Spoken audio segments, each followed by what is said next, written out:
Imina 37 na Legislature in Guam is back from yesterday's recess. Welcome back, colleagues. Good afternoon. Majority Leader, you are recognized. Sejus Masi, Madam Speaker, notwithstanding the House rules, I move to go back to motions. There's a motion to go back to motions. Is there any objection? Seeing no objection, motion carries. We're now in motions. Majority Leader, you are recognized. Thank you very much, Madam Speaker, and I move to append resolution number 360-37 LS to today's session agenda. All right. Can you just state the subject of that resolution? Sure. The subject of the resolution is in honor of the late Honorable William Don Parkinson for his state funeral to be held on March 28th, 2024. All right. On that motion to append resolution 360-37 to the session agenda, session journal, is there any objection? Seeing no objection, motion carries. We're still on motions. Senator Barnett, you're recognized. Biba Betnes and Sejus Masi, Madam Speaker. I'd like to make a motion notwithstanding the objections of the Magahagan Guahan, and I move to place veto bill number 185-37 in the voting file. Sejus Masi.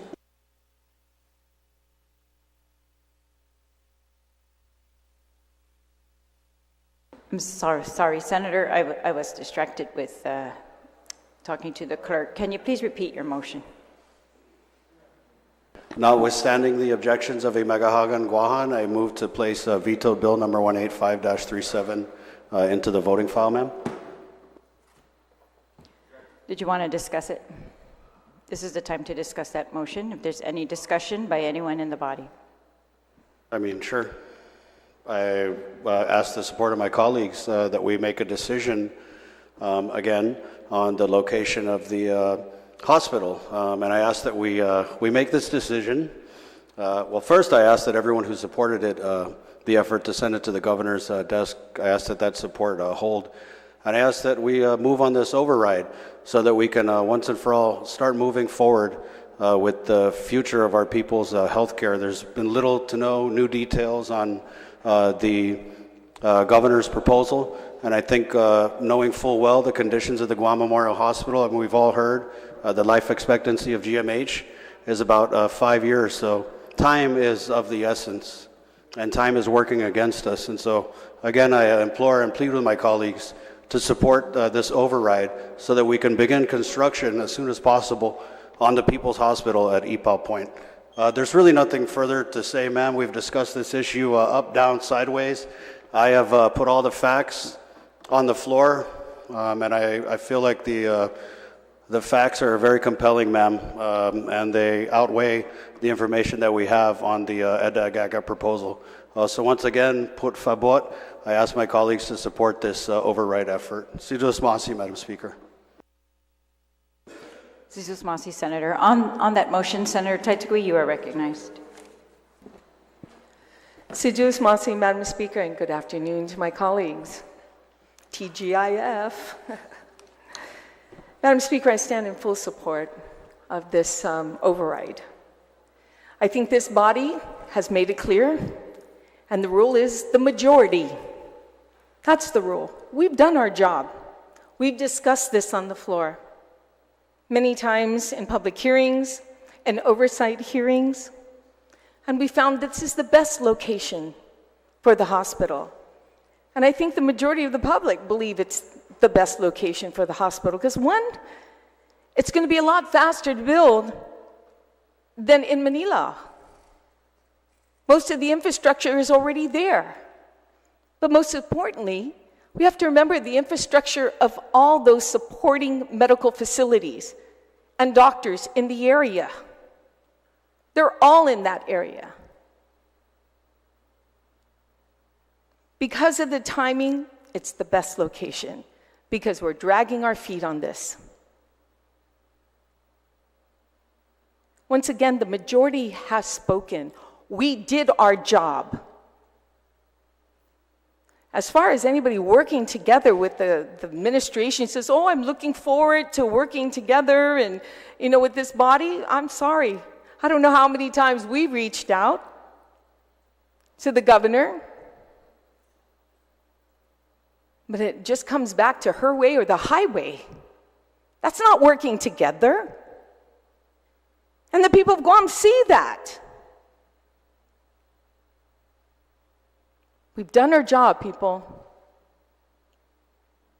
So let's vote on this override, and let's get that new hospital up and running. A hospital that will be able to staff, not a Taj Mahal of a hospital. GMRC has a difficult time even staffing one of their wings at their hospital. Us building a Taj Mahal of a facility, we're not going to have the staff. It's been very difficult to bring nurses here, to bring doctors here. We're already hearing that doctors are leaving here thinking that if this hospital goes to Manila, that all the money and infrastructure they build in that area, there's no need to stay. We did our job.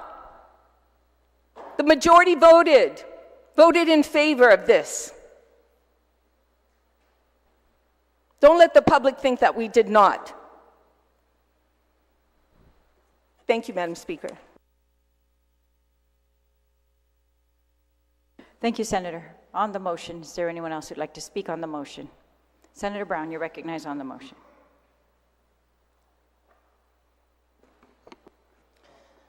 Thank you very much, Madam Speaker. I also rise in support of this override. I know we've talked about the hospital issue frequently. When you actually look at where we're at, are we any further along in all this discussion over the last few years? I don't think so. Because there's a disagreement on where the hospital should be located. And I certainly agree with many of us. We all need to build a new facility. Our people need it now. They're going to need it in the future. We're going to want to ensure that we can continue and hopefully to address even better medical care. We're never going to be able to take care of every ailment and illness that our people are going to have. Some of it's going to require specialty care that you certainly have to ensure you have specialists that have the capability and the resources and the facilities, and also the volume of patients to operate with. So you're not going to have everything here. But there's a certain standard of medical care that we certainly want to see for our people, because our people are ourselves, our people are our families, our people are our neighbors, and there's a need for that. But unfortunately, this issue has gotten caught in who gets to decide where and who wants what and who doesn't want what, and here we are. And I agree, in terms of looking at the facility and the site, the location, the infrastructure that's there, the reports that the administration themselves went out and had their contractors go out and look at it, their consultants go out and look at it and determine that this is a feasible location of what's being proposed to construct the new hospital into money. But when it's not convenient, we don't want to listen to that because we want what we want, and that unfortunately has been the tone and direction of the administration repeatedly. And if we don't give them what they want, well, then they're not going to give anything else. They're not willing to compromise with any other location. And so what do? Do we simply wait for time to pass by and wait for the next governor to come in, and hopefully they'll be more reasonable? Maybe that's what it's going to take. It's unfortunate if that's the case. Because, we all run for office. Our people are all going to hear in the next few months how we so much care for them. How we want them to please just give us one vote. If you have one extra vote, can you give it to me? Because I'm here to serve you, my dear people. But that's not the reality when people get in positions of power. Sometimes they think the power is themselves. And we forget about the people and our responsibilities to the people. We think we are the power. And are things better? You look at the current hospital situation. Is it better?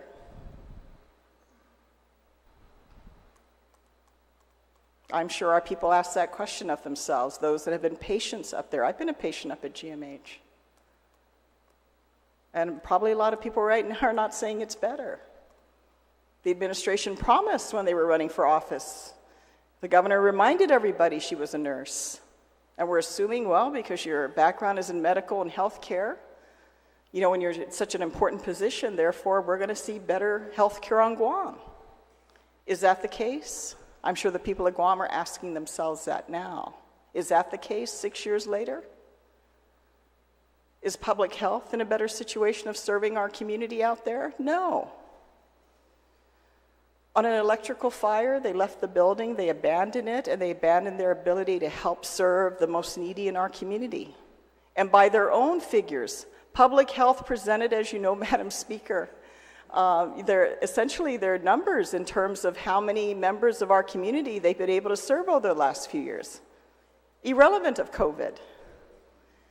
Quite simply because they don't have a centralized facility to support our community needs out there, those numbers have dropped. One category in particular went from 13,000 residents served in a year to 3,000, which means there are 10,000 more in our community that public health was not able to assist. Is that better? I'm sure our people ask themselves that question. Are they better off now? And here we are, the argument will go on, and probably it's going to stay this way for the next 2 years. How unfortunate. And I agree, my good colleague, Senator Frank Blas, everyone's going, hey, Senator Frank, make a decision. But I look at his argument, and I'm like, he's got a very good point. I agree with him.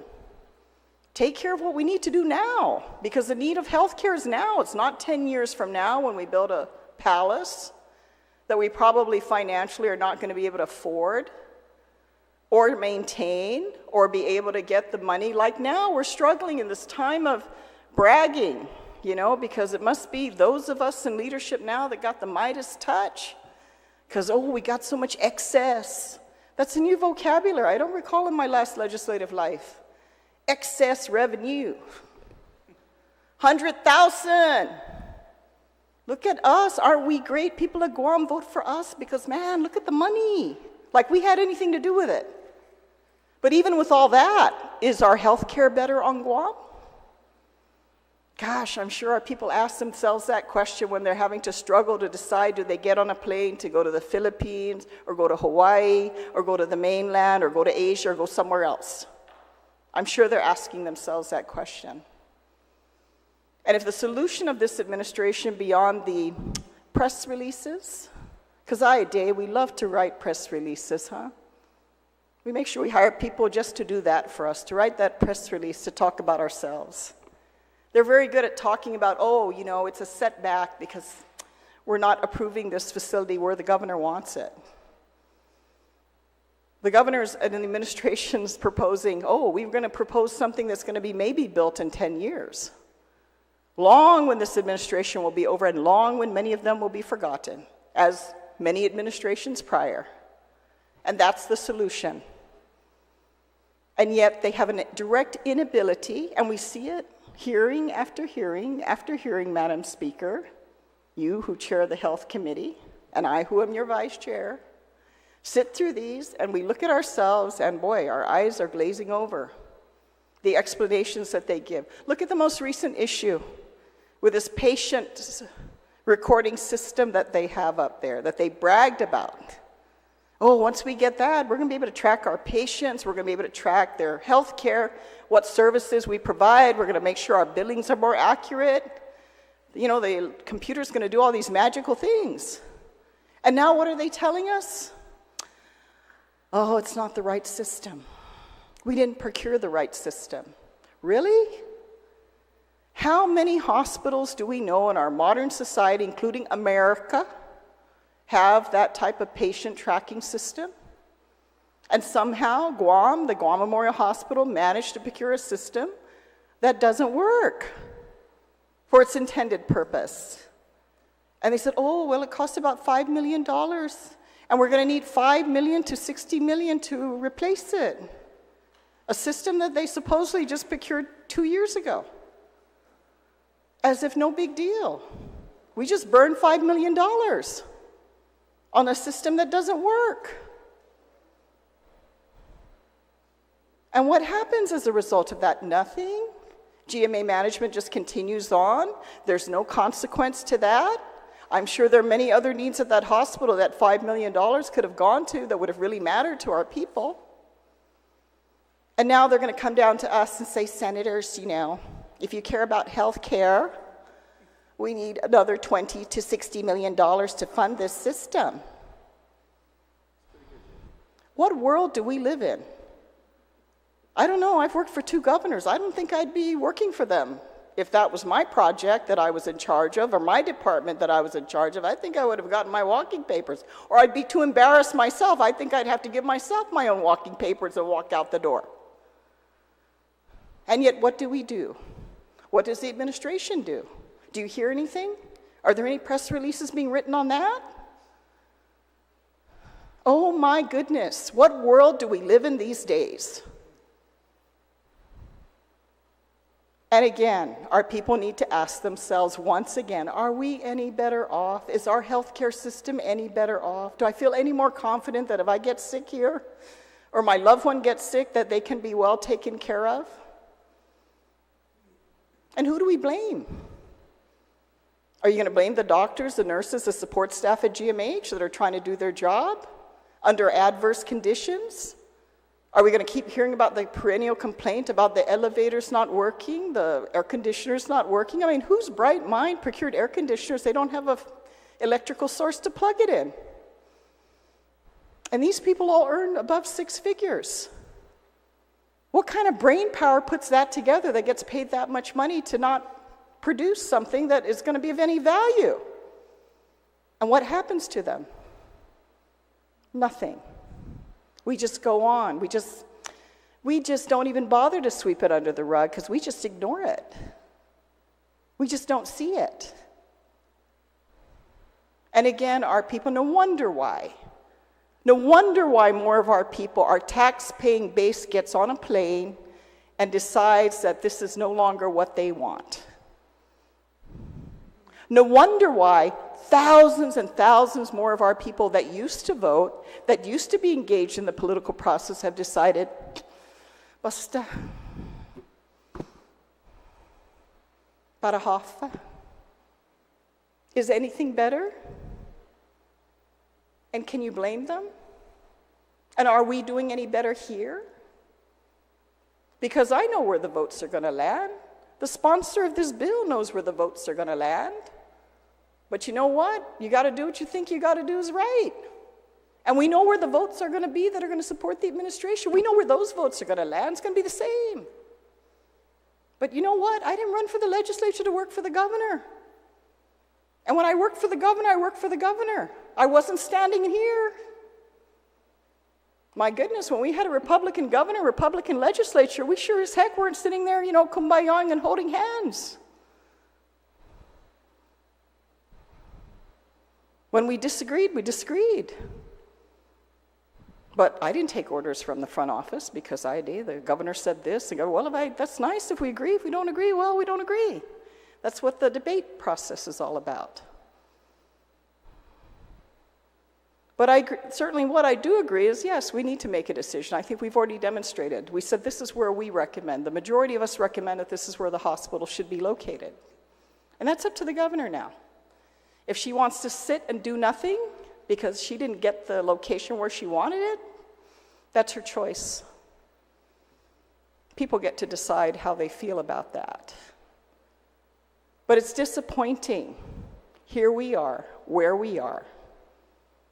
And people think, oh, you're just criticizing, you don't like the administration. If they were doing well, we'd be happy. We'd all be better off as a community. We wanted them to do well. But now look at here we are. And all the promises during the election, our people, Lana, buyers beware. Is that where they're smiling and we're promising the sun and moon, and then when we get in office, hafa? What do they get at the end of the day? What do they get that's better? Our healthcare situation, certainly at GMH, is not better. You don't need to take my word for it. I don't think our people need to take any of our words for it. I think they can figure that out all by themselves. So at least to do what we need to do today, I'm going to vote for this override. I'm going to vote for this bill once again. Because, yeah, we might disagree in the location, but I agree with the sponsor, and I agree with Senator Tello. At least we, the majority, have made a decision of where we believe this hospital should be located, and based on the information of their own consultants. This was the next best location. What is affordable? I mean, I want a lot of things in my life too, but if I can't afford it, I can't afford it. So what can I do with what I can afford? So that not just building, it's nice to have the building, but if we don't have the medical expertise, we don't have the staffing capacity, we don't have the medicines. My goodness, you have healthcare people down here testifying. They don't even have basic sanitation things that they need. Wipes. The patients' families are having to bring in wipes so they can be sanitized, so their loved one can be sanitized. What the heck is that? And yet we think somehow everything's miraculously going to be better because we promise a new building, a compound. We want to bring everybody together. As if in this day and age, all those things really matter, that they need to be interconnected to function. I think our people are smarter than that, Madam Speaker, and I think we have an obligation for the time that we're here, for the time the people have given us to be in these positions, to make responsible decisions that are going to promote and encourage their life in a better way. And as we say, if you don't have your health, you have nothing. No matter how much you think you have in this world, no matter who you think you are, or how many material things you have, if you have your health, you have nothing, and you will take nothing with you. So I definitely rise in support of this override, Madam Speaker, and thank you for the opportunity to comment. Thank you, Senator Brown. On the motion, is there anyone else who'd like to be recognized on the motion? Senator Blas, on the motion, you're recognized.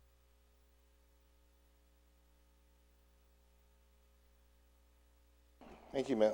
Thank you, Madam Speaker. You know, Madam Speaker, there's been a lot of talk about what the position that I've been taking on the matter of where a hospital should be built. And I've taken the position that before we even decide on where a hospital is built, fix the system. Because no matter where you build the hospital, if you have the same system,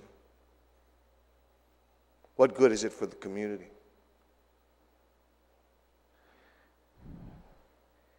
You know, there's open source documents that you can find with regards to how the hospital has fared in inspections, CMS inspections, Centers for Medical Services, Medicaid, Medicare. It's open source.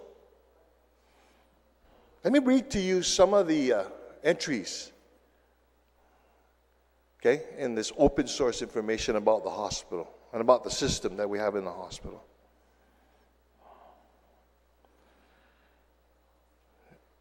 During the interview on 4/30/19 at 1 p.m. with staff number 44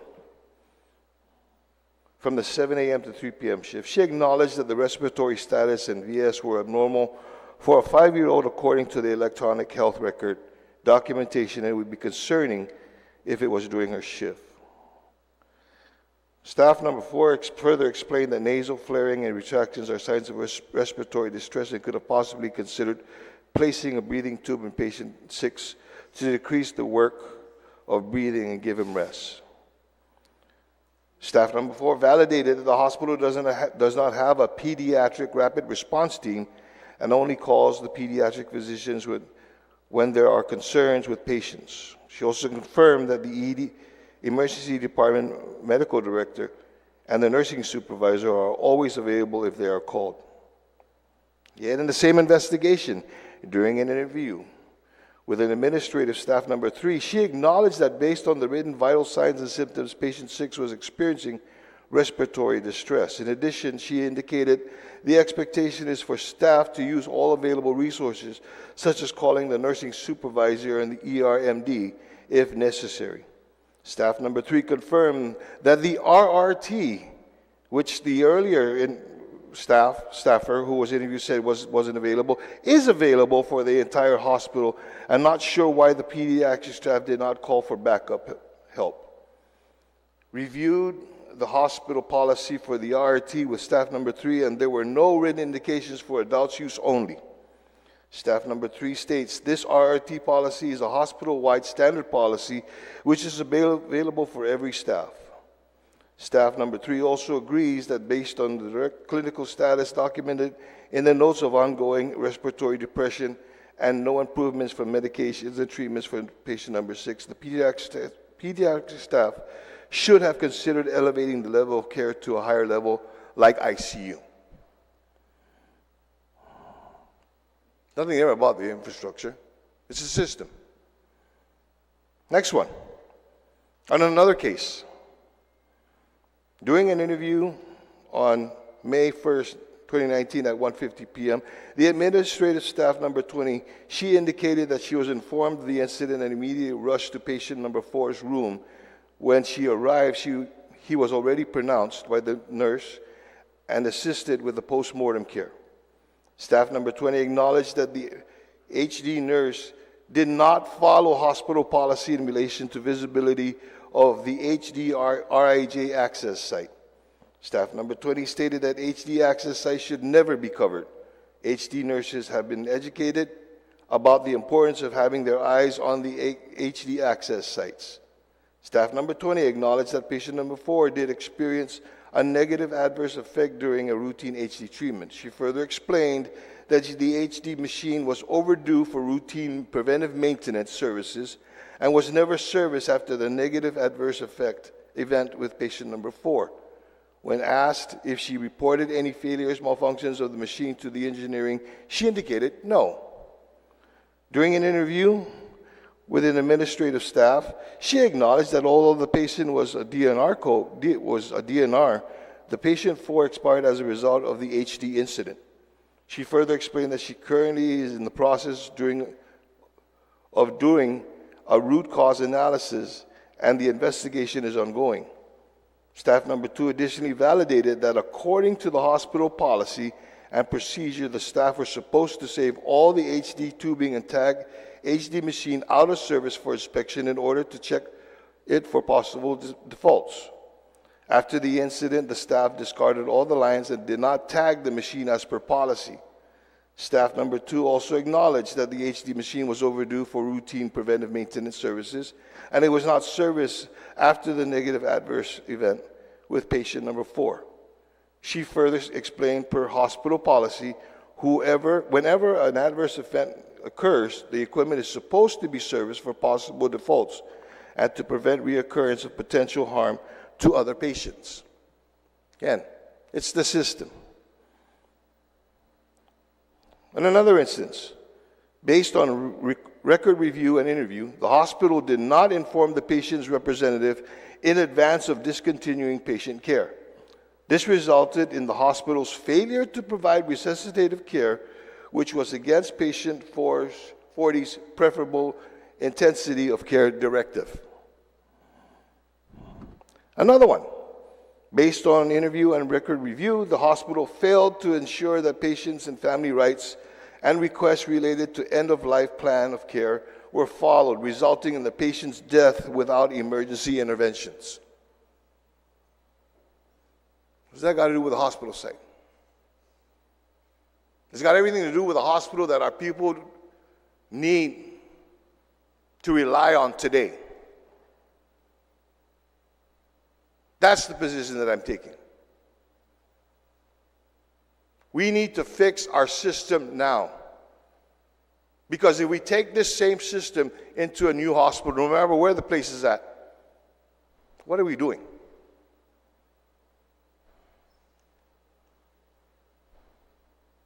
Well, I agree we need to build a new hospital. We have the resources. This administration has the resources to be able to make these fixes to the hospital now. About 3 weeks ago, I went up and I met up with a couple of physicians at GMH. This was on a Monday night. I remember that very clearly. About 6:30, 7 o'clock at night. Monday night, 6:30. Okay, and we decided to meet in the emergency room waiting area. How convenient, because you know what?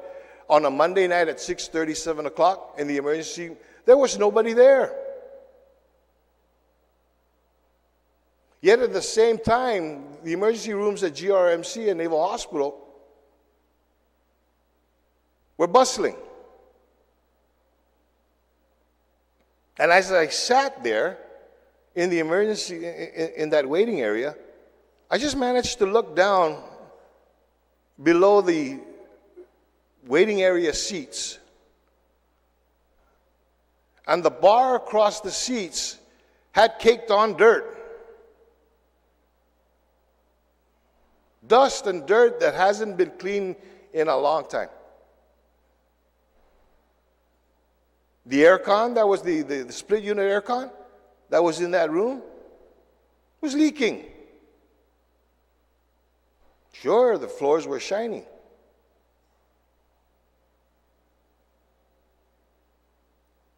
And then as we walked out of the emergency room down the hallways, I happened to look at the windows. They were green with mold.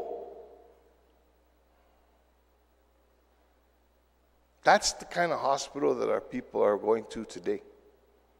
That's the kind of hospital that the professionals that work in there have to work in.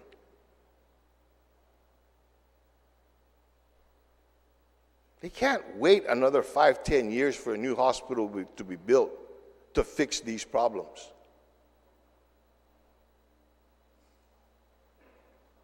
And the healthcare system, when I say the healthcare system, I'm not talking about just the hospital. I'm talking about the ability to be able to access healthcare wherever you're at on this island.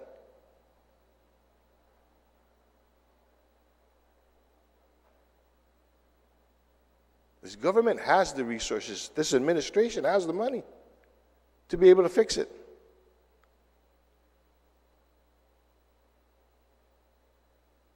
So I continue to stand on my position. Fix the system. Fix the hospital. Fix the access to health care. Improve that. So that when we build a hospital, wherever this hospital is going to be built, we don't bring that same system into it. And our people can't afford to wait that long to fix what could be fixed today. Thank you very much, Madam Speaker. Thank you, Senator Blas. On the motion, is there anyone else who'd like to be recognized on the motion? Senator Fisher, on the motion.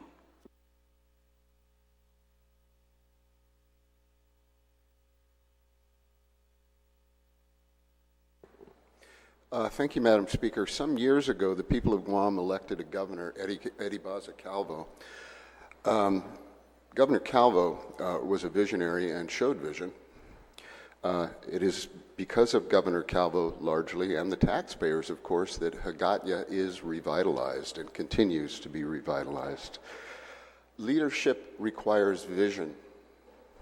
It requires vision. It requires the ability to think about the future, look into the future, and do what you think is the best thing to do, what the best thing is to do for the people of Guam. I am going to vote against an override on this. I want to make that perfectly clear. I would like to say that the leadership that we have seen throughout, I guess, the decades here on Guam, is also being exercised by Lourdes Leon Guerrero as the governor. This is leadership. She is not building a hospital in Manguilao for personal gain. She is not building a hospital in Manguilao for this generation's gain.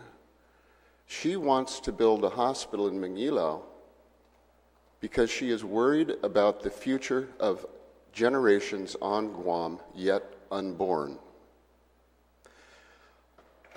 The governor has a vision that is not grandiose, it is not opulent, it is necessary for a modern community. The governor sees a space in Manguilao that someday, not immediately by any means, but someday will be populated by a standalone nursing college, perhaps. We may actually have a medical college attached to that new hospital. We may actually be taking care of our children in the future who come home from war, who are injured both psychically and physically. She sees a place where these warriors can be taken care of. That's leadership. It's not for me. It's not for the present medical community. It's not for anybody in this room. It's for our children and our grandchildren and the generations coming. That is leadership. And I congratulate her for that.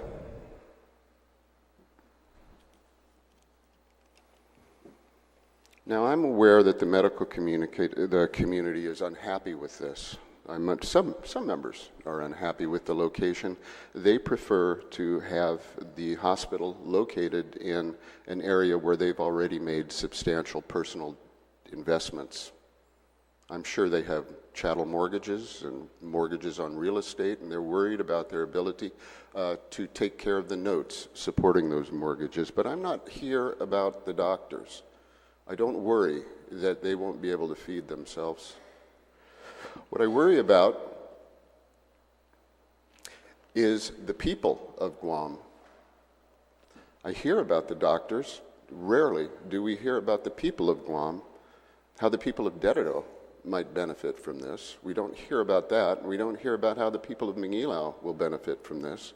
We don't hear about the way the people from Chalanpago will benefit from this, nor do we hear about Jonia, Talafofo, Inarahan, Maritzo, Agate.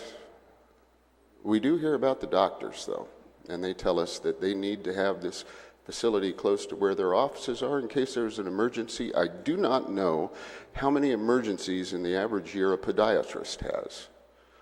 I do not know how many emergencies in the average year a dermatologist experiences or an ENT. I do know that this hospital that is proposed will have a fully staffed, fully functional, competent emergency room to take care of the ill and the injured until a physician can join them. So I think that that is a canard. I think that they could have come up with a better argument that wasn't so centered on their self-interest rather than the people of Guam. On that issue, without doubt, Tamuning is a fully developed village economically, and it is well served by all sorts of modern conveniences. There are restaurants, there are obviously, there's a hospital there right now. There are shopping centers. There are any number of service facilities there. You can buy a car there. You can do anything you want. Tamuning is a very mature community economically. Why can't we build this major infrastructure project? Why can't we build this in another place on the island that is both more convenient for the people and the better place to build it? Why can't we build it there and allow Mangilao and Dededo and Chalanpago and again Jonia and Talafofo and Agate and the entire South? Why can't they benefit in this economic development? Why can't they be a village that sees stores coming up, that sees road improvement, that sees grocery stores, that sees school improvement, that sees a booming tax base? Why can't they share? We are one island. Let's let them share. Let's move it in a place that will grow and benefit all of us. Now, finally, I just have to say, this is the governor's decision. This is not our decision. This is the governor's decision. Once she's made the choice, she undoubtedly will come to us to ask for money. to make this choice happen. There's no question about that. And that's proper because we hold the purse. She gets to make the executive decisions, the organic decisions. So I would ask my colleagues to please respect the Organic Act, respect the separation of powers. Please respect the law. Thank you very much, ma'am. Thank you, Senator Fisher. On the motion, is there anyone else who'd like to be recognized on the motion?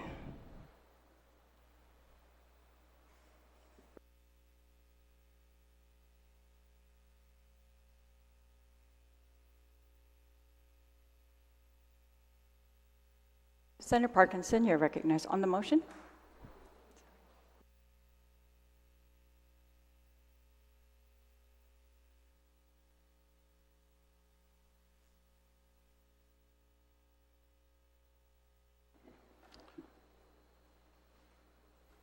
Thank you, Madam Speaker.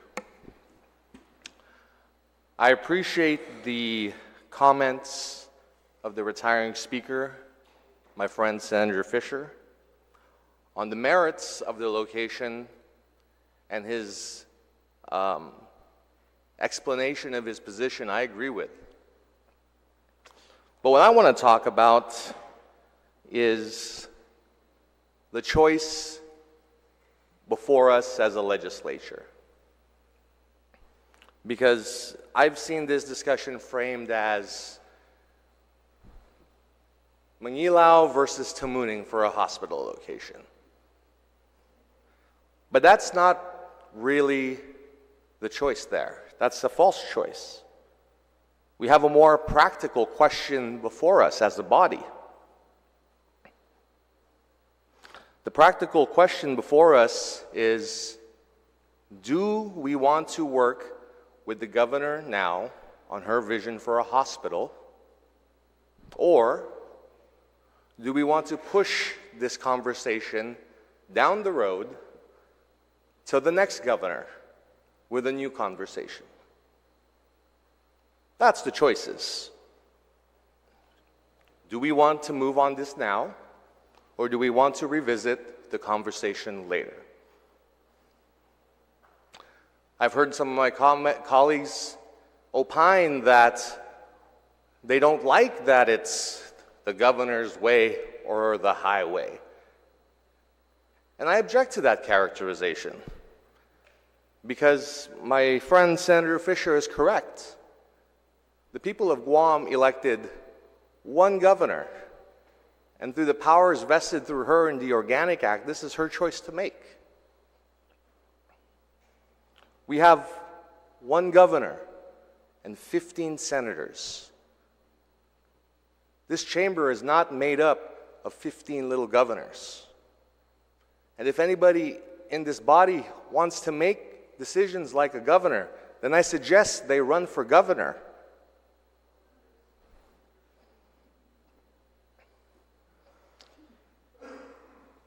Run for governor, and then you can pick. But until then, the choice before this body is this. Do we want to work with the governor now with her vision for a hospital complex, or do we wait for the next governor and the next discussion? I don't think we have the time to put this discussion off to the next governor, so I would choose to work with this governor now. And so for that reason, I'll be objecting to this override, and I urge my colleagues to get out of the way. If she wants to build it here in Manilao, let her build it there. And if we decide as a body that we don't agree with that vision, all right, then so be it. We'll kick it off to the next governor. But if we're going to kick it off to the next governor, let's not waste our opportunities here on the floor discussing something that we know is just theater. Let's move on to some more other relevant and important discussions if all we're going to do is grandstand and put our feet down and say no to everything. So, with that, Madam Chair, I yield the rest of my time and I'll be objecting to this motion.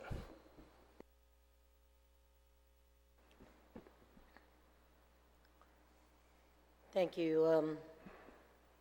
Senator Parkinson. Next, I will recognize Speaker Therese Terlai, unless there's anyone else who wishes to speak on the override. Speaker Terlai, you are recognized. Sizus Masi.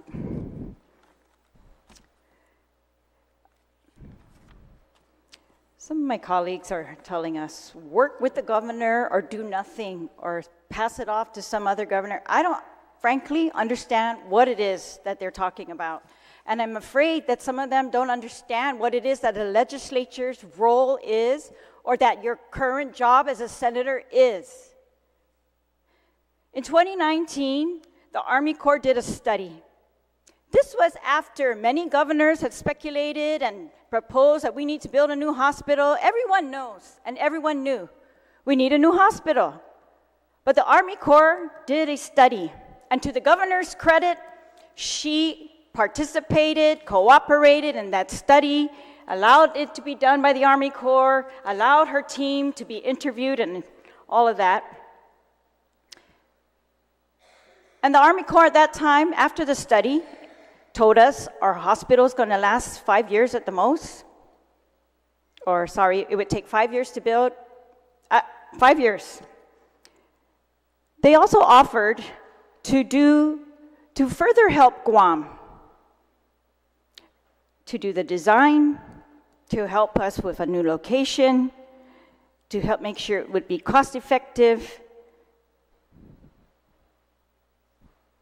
I remember the congressman at that time, a different congressman, and I remember the governor's outright rejection of the assistance of the Army Corps in building a new hospital.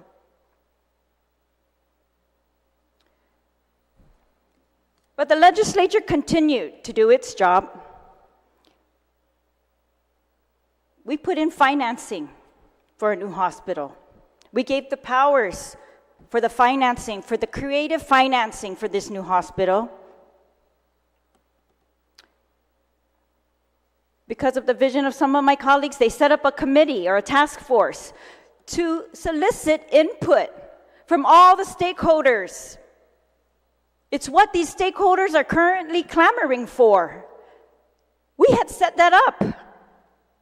Stakeholders, the legislature, all the agencies, that they would have input. We would put all our ideas together, collaborate, work with the governor and her agencies, and build a new hospital. But they ignored that. Ignored it. They had a few meetings, and then they went silent. And all meetings were done behind closed doors, without the stakeholders. And we ended up with what the Office of Public Accountability described as a questioned cost contract of $1.8 million with Matrix, ignoring that committee and task force where Matrix was going to tell us where and how to build a new hospital. And they were given land options by the Director of Land Management and the governor. They found Ipoh Point to be suitable and in many cases more beneficial to the people of Guam than Eda Agaga, including cheaper and quicker to build.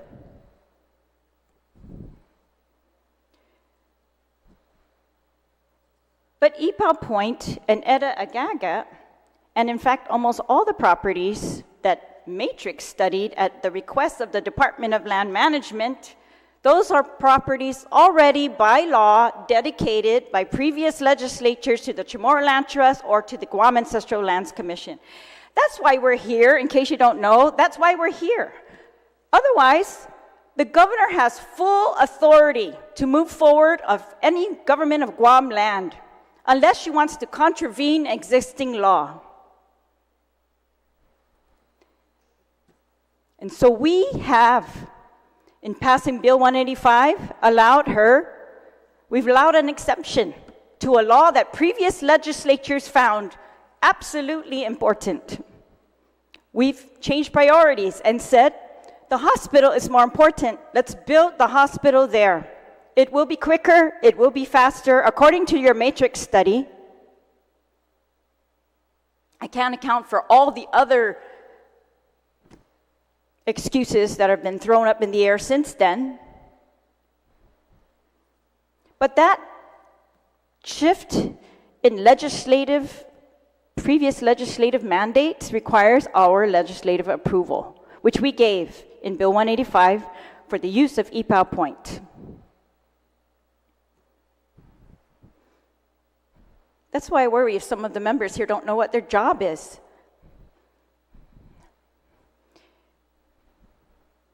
The governor has not chosen to use any of the government land available to her that does not require legislative approval. That's because, it looks to me, and this is speculation, but that's because of this seemingly surreal focus, unreasonable attempt to grab 100 acres in the guise of building a new hospital. GRMC is built on 7 acres of land. The Naval Hospital is built on 17.8 acres of land. Our current hospital is footprinted, including parking, on 10.9 acres of land. The entire naval base is 101 acres of land, the Naval Hospital base. Are we trying to build a new base or a new hospital?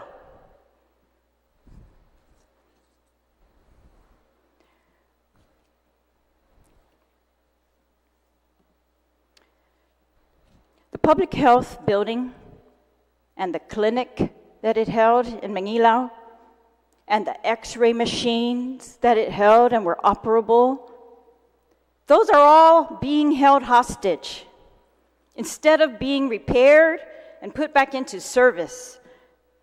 The study of that building has not yet been solicited, or else it's been solicited in the last few days because I checked last week. So it's been held hostage for 4 years.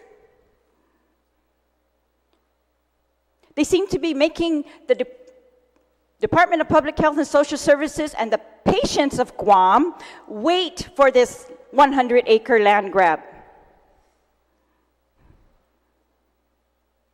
And yet, as my colleague so rightly described, we are in a health crisis. People on Guam suffer. And hasn't there been enough suffering and death? Check the acreage.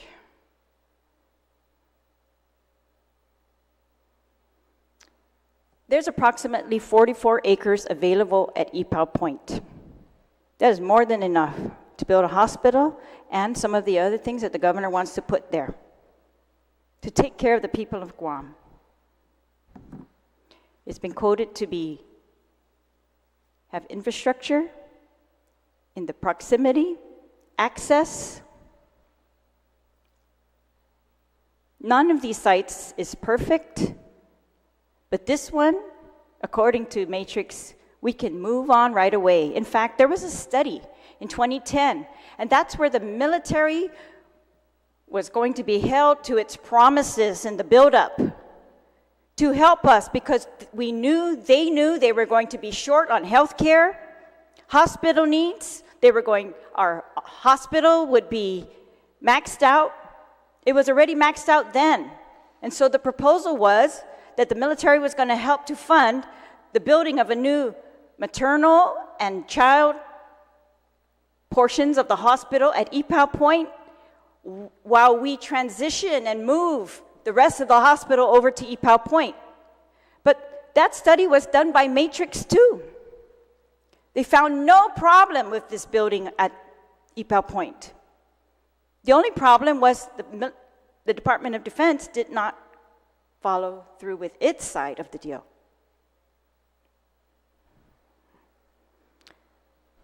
So I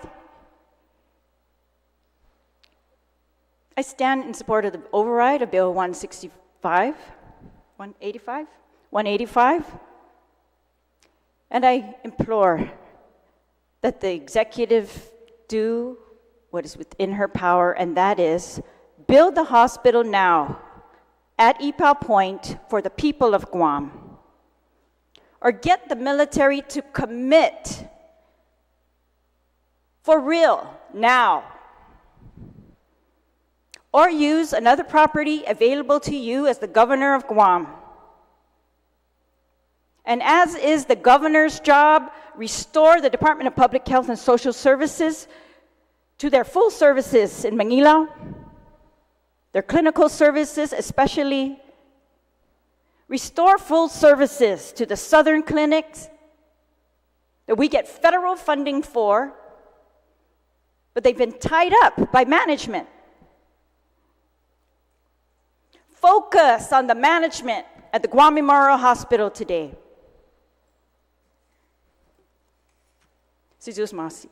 Madam Speaker. You're welcome, Speaker Terlai. Anyone else wishing to speak on the override measure? If not,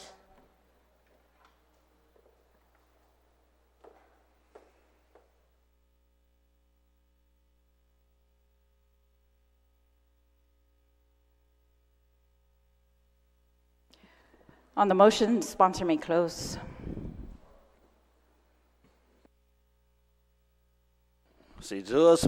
Madam Speaker. I thank my colleagues for their debate and discussion, and I'm just going to go down the line and just share some of my thoughts. One of my colleagues has refused to vote for both Bill 184 and Bill 185 because he argues that we should do nothing until the Guam Memorial Hospital is fixed. And I would counter that the people of Guam give us a little more credit than that. They know that we can walk and chew gum at the same time. So I ask that colleague to please support this override.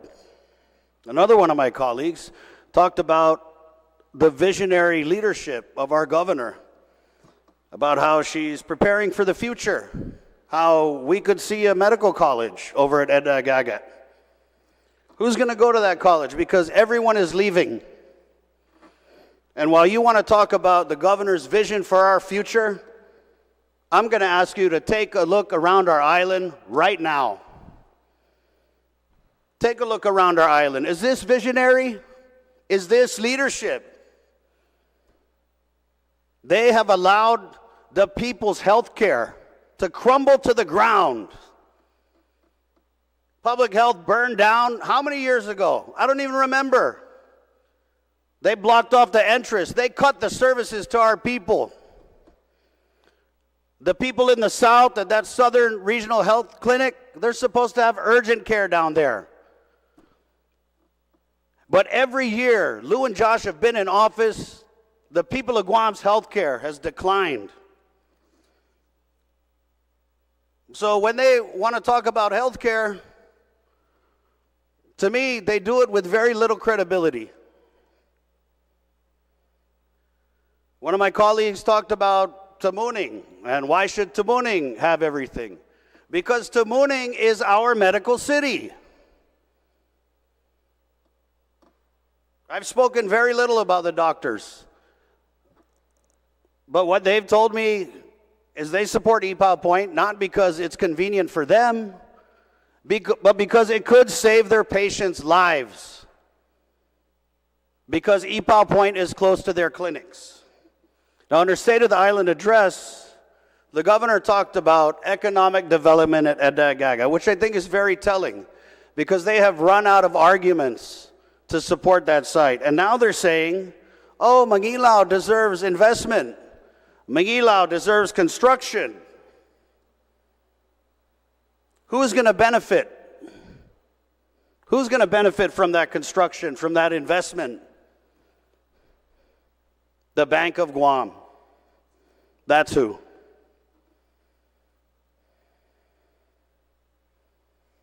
Some of my colleagues, their only argument against this override is that it's not what the governor wants.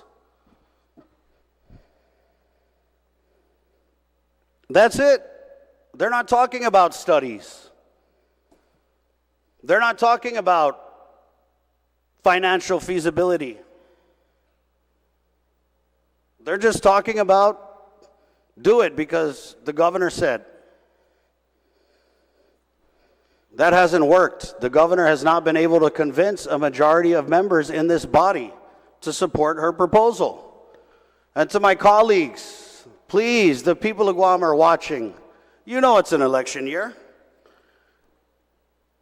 And if all you have to say is that you're not going to support this override because you don't want to make the governor mad, then our people are going to pay the price with their health care, and you may pay the price at the polls.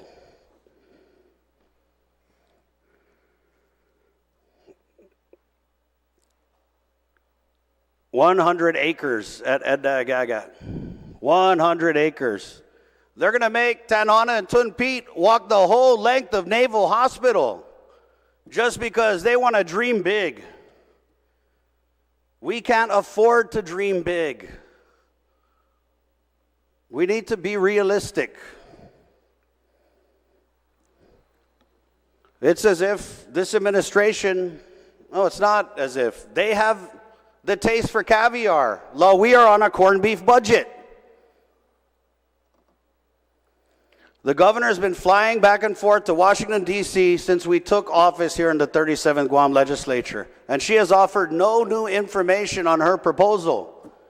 And my colleagues want to sit around and wait and do nothing until she's ready. What about our people? What about our people?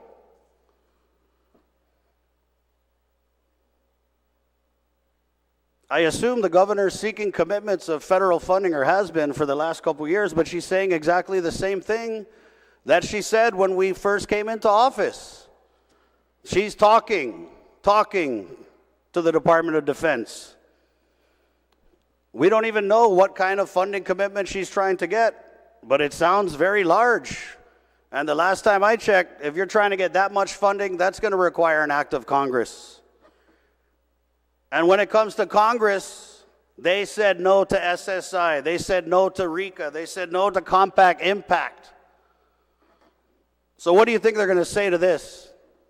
So I ask my colleagues to say Hungan. We have a chance here not to make a decision because we already made a decision. The problem is we made a decision that the governor didn't like.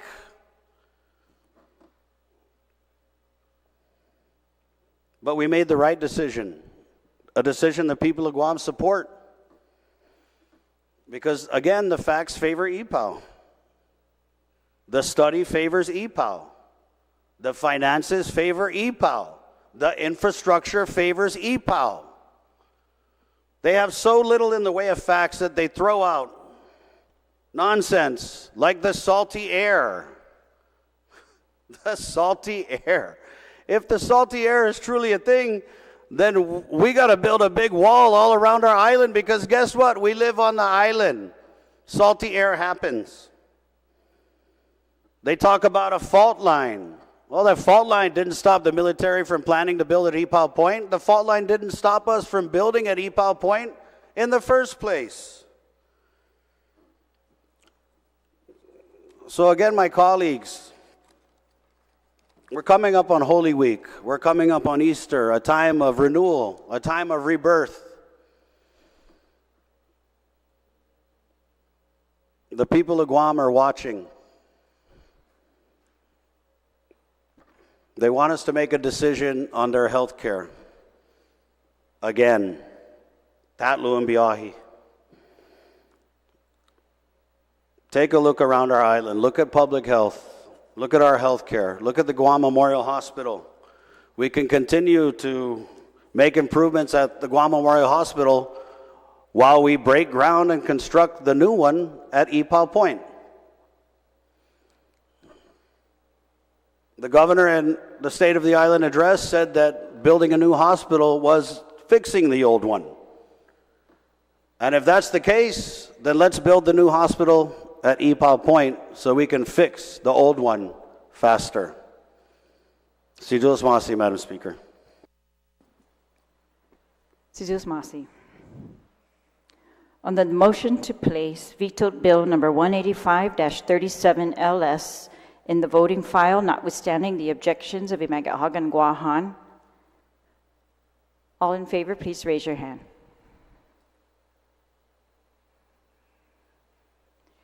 Motion carries. We're still in motions. Senator Kanata, you are recognized.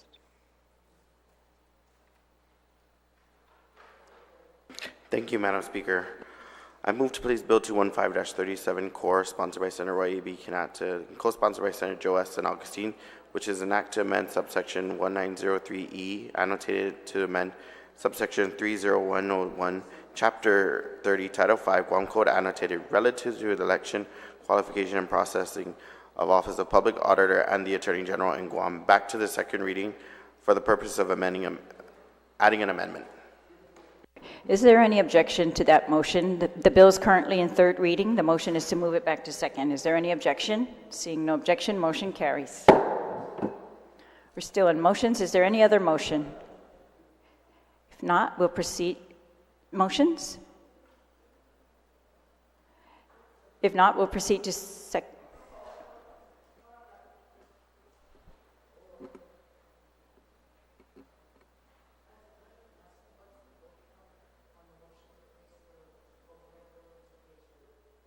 It's 8.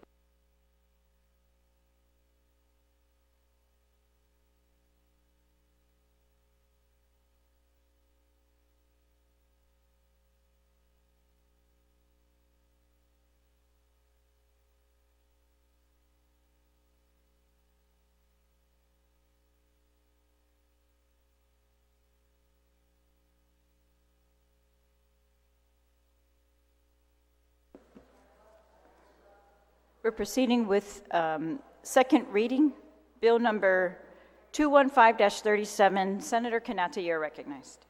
Thank you, Madam Speaker. I move to place Bill 215-37, sponsored by Senator Roy A.B. Kanata and co-sponsored by Senator Joe S. and Augustine, which is an act to amend subsection 1903E to Chapter 19, Title 1, Guam Code, annotated, and amend subsection 30101, Chapter 30, Title 5, Guam Code, annotated, relative to the election and qualification processes for the Office of the Public Auditor and the Attorney General in Guam into the third reading file, and I wish to discuss the bill.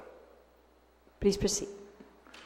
Thank you, Madam Speaker. I'd like to amend the bill lines 20-22, page 3, relative to filing deadlines for candidates of the Office of the Attorney General. Madam Speaker, this is a simple amendment to ensure that the timelines for filing of the candidacy of the Attorney General is consistent with the timelines of the body approved by the Office of Public Auditor. I ask my colleagues for their support. Thank you. On that motion to amend the bill, on the amendment, is there anyone who'd like to speak? Senator Taitzagui, on the amendment. Sujus Masi, Madam Speaker. Madam Speaker, I think we all, well, several of us has concerns, passing legislation that has to do with an election during an election year. Actually, I think in less than 2 months, the closing of candidates is going to happen, and that's awfully close. It just so happened today I was at the Guam Election Commission, and I had a chance to talk to one of the senior employees there. And, I said, well, I hope you don't mind the comments that we were making yesterday, and was about the concern of it being so close to an election. He said, we completely understand. We were listening to the conversation on the floor. We totally understand, and we're looking forward to addressing that after the election, and maybe getting together with the author of the legislation, or even any other senator who wished to introduce the bill after the election. After the election. I said, well, that's very, very good of you to understand our predicament and the reason why we had major concerns about all these election bills. Regardless, some may seem harmless, but the point is, it's during an election year. So that being said, I didn't get, stomped on or anything like that, so thank God. But they completely understood. I'm not going to object to this amendment, but I will not be voting on any of the election bills for that sole purpose. I think the people of Guam need to realize that there are people in this body who really care about what is right and what doesn't look like some kind of shenanigans for people to benefit in this body or other elected officials we call friends. So I'm glad to hear that the Election Commission is willing to wait until after the election to address any of these election bills. So thank you, Madam Speaker. Thank you, Senator. On the amendment, is there anyone else who'd like to be recognized on the amendment? Senator on the amendment? If not, Senator San on the amendment. Thank you, Madam Speaker. I take offense to anybody saying that they talked to a senior person. Did they talk to Marie Pangilinan? I'm just curious. And the only reason I'm asking that, Madam Speaker, is that if we are concerned about it, then we'll bring her down. And we ask her that so the body can hear it. This bill is all about the Attorney General and the Public Auditor. I don't know what shenanigan we're looking at, but the OPA audits everybody, and Attorney General can decide if he's going to indict you or not. And I don't see anything wrong with this. And if there's a concern, then for me, when I go to the Election Commission, I address my concerns with the people in charge, not anybody senior there. I talk to Marie Pangilinan, and I ask her, are there any concerns? She has no problem. Many of these election bills that was brought up by the author came from them. It didn't come out of our pocket. We have no personal benefit other than they said, can you consider this? Yes. That's how the author brought it up. So moving along with this, I support any of the amendments, and I get no personal benefit from any of this. Thank you, Madam Speaker. Thank you, Senator. We're going to, take a 1-minute recess to reset the mics again. Something's going on with the audio. 1 minute recess.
We're back from recess. The mics have been reset.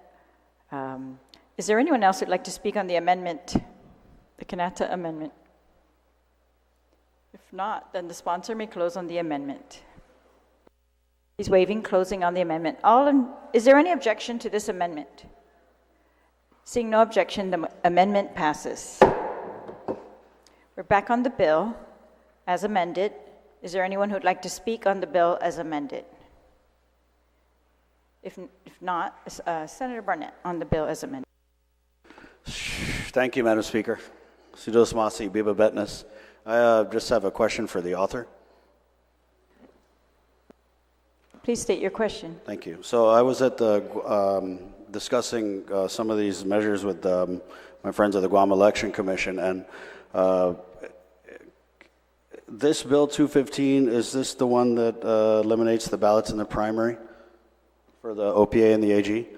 And if so, I know the argument was made that it would save time. So my question for the author is, how much time is this going to save the Guam Election Commission relative to the tabulation of ballots in the primary election? Just to see if it justifies it, ma'am. Would the sponsor yield to that question? No? Not yielding to the question. Senator Burnett, you have the floor. Sidos Masi. Well, I would again just join my colleagues in rising to advise caution. You know, we have candidates who have filed for these offices, and this election is again live. And if the author of the measure can't explain what the bill does or how it's been changed, then I would just caution us in moving forward with it, ma'am. Sidos Masi, Madam Speaker. Sidos Masi. On the bill, Senator Taitui, you're recognized on the bill. Thank you, Madam Speaker. I just wanted to clarify something when I said earlier. It was when the Election Commission... I'm sorry, did you speak No, already? I spoke on the amendment. Oh, yes. Right, all right. now I'm speaking Please. on the Please bill. proceed. Thank you. I just wanted to clarify that what I said was, after the Election Commission heard the debate on the floor this past week, they mentioned that, okay, they understood. So I don't know where anyone is getting off saying that they can be the only ones to talk to the Election Commission. We can all talk. And just remember, anything that comes through here, it takes 8 votes. Not one person dictating how things are supposed to run here. Thank you, Madam Speaker. Thank you, Senator. On the bill as amended, is there anyone who'd like to be recognized? If not, then the sponsor may close on the bill as amended.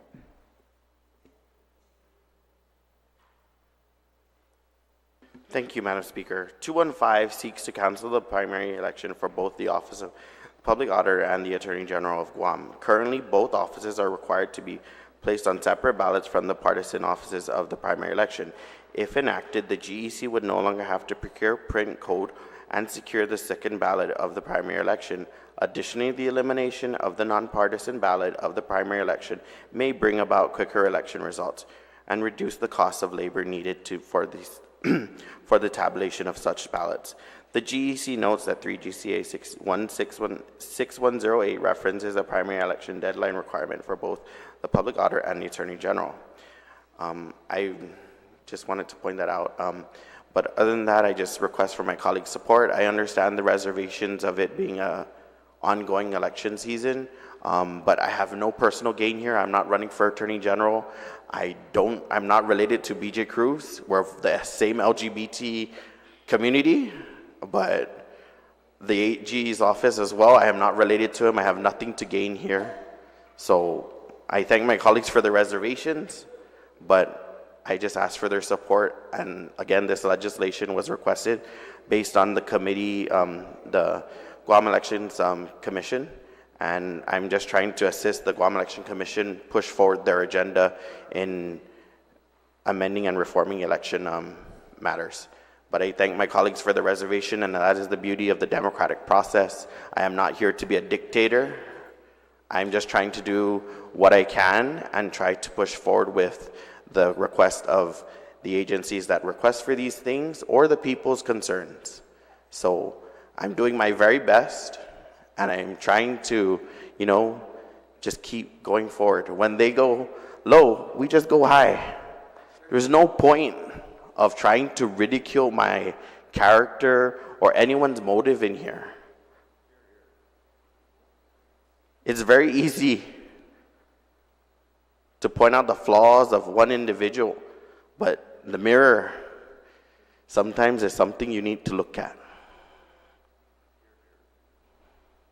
So again, I appreciate the reservations. I've already consulted with some of the, not reservists, but the individuals that object to my legislations proffered by the Guam Election Commission, and such legislations that don't make it past this session, we will address in the new term, and hopefully that resolves a lot of the issues that we're facing today.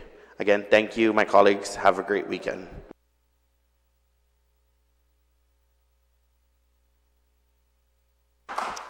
Thank you, Senator. On the motion to place the bill 215-37 COR as amended on the floor to the third reading. Yes, sorry, Madam Speaker. I make a motion to move it to the third reading file. Yes. On that motion, is there any objection? Seeing no objection, that motion passes. The bill will be placed at the bottom of your vote, third reading for voting. All right, so you're going to have to, or here's the new version will be passed out. Please put it at the bottom of the bills in third reading.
Does anyone require more time before we vote? If not, then we will proceed. We're now on the consideration of the daily file, and we will begin with the third reading file. The first bill is Bill number 176-37 COR. Clerks, please read the title. Bill number 176-37 COR, as amended by the Committee on Emergency Response, Military and Veteran Affairs, Border Safety, and Mayor's Council, and further amended on the floor.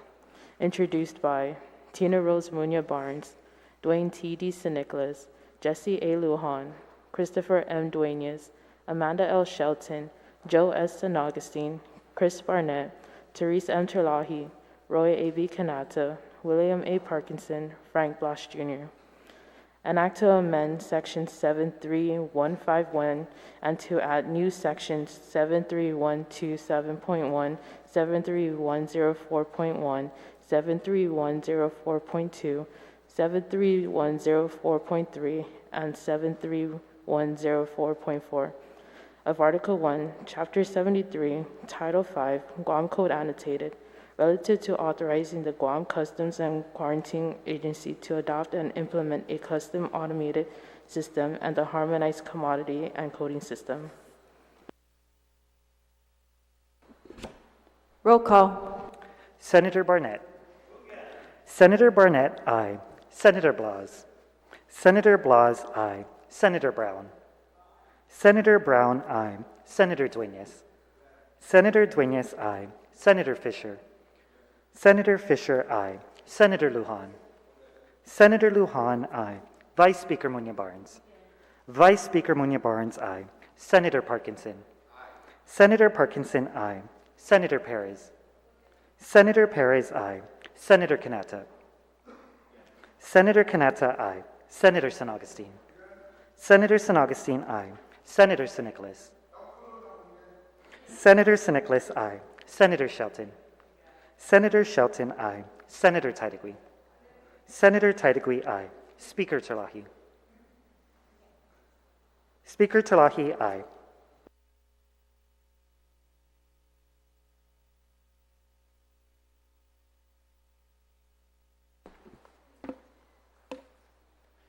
Bill number 176-37 COR received 15 ayes and is duly passed, unanimously passed by this body.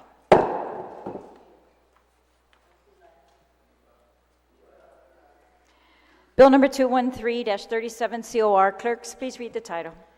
Bill number 213-37 COR, as amended on the floor, introduced by Teloti Tadegui, Joanne Brown, Jesse A. Lujan, William A. Parkinson, Chris Barnett, Sabina Flores Perez, Frank Blas Jr., Therese M. Terlahi, Thomas J. Fisher, Christopher M. Duenas. An act to add a new section 1909C1 to Chapter 19 of Title I, Guam Code Annotated, relative to the duties of the public auditor. Roll call. Senator Barnett. Senator Barnett, aye. Senator Blas. Senator Blas, aye. Senator Brown. Senator Brown, aye. Senator Duenas.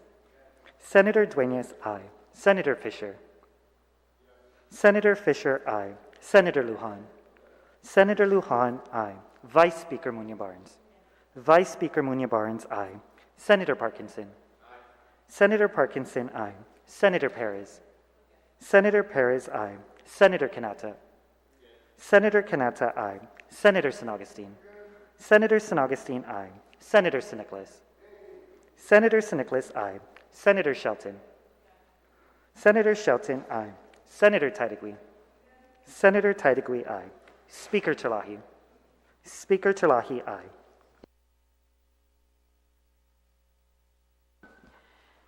Bill number 213-37 COR received 15 ayes and is unanimously passed by this body.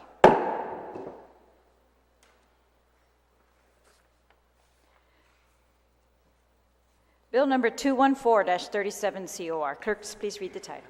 Bill number 214-37 COR, introduced by Roy A.B. Kanata, Joe S. San Augustine. An act to amend section 11115 of Chapter 11, Title 3, Guam Code Annotated, relative to tabulated and published write-in votes. Roll call. Senator Barnett. Senator Barnett, nay. Senator Blas. Senator Blas, aye. Senator Brown. Senator Brown, nay. Senator Duenas. Senator Duenas, nay. Senator Fisher. Senator Fisher, aye. Senator Lujan. Senator Lujan, aye. Vice Speaker Munya Barnes. Vice Speaker Munya Barnes, aye. Senator Parkinson. Senator Parkinson, aye. Senator Perez. Senator Perez, nay. Senator Kanata. Senator Kanata, aye. Senator San Augustine. Senator San Augustine, aye. Senator San Nicolas.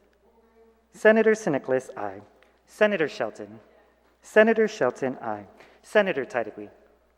Senator Taitigui, nay. Speaker Terlahi. Speaker Terlahi, nay.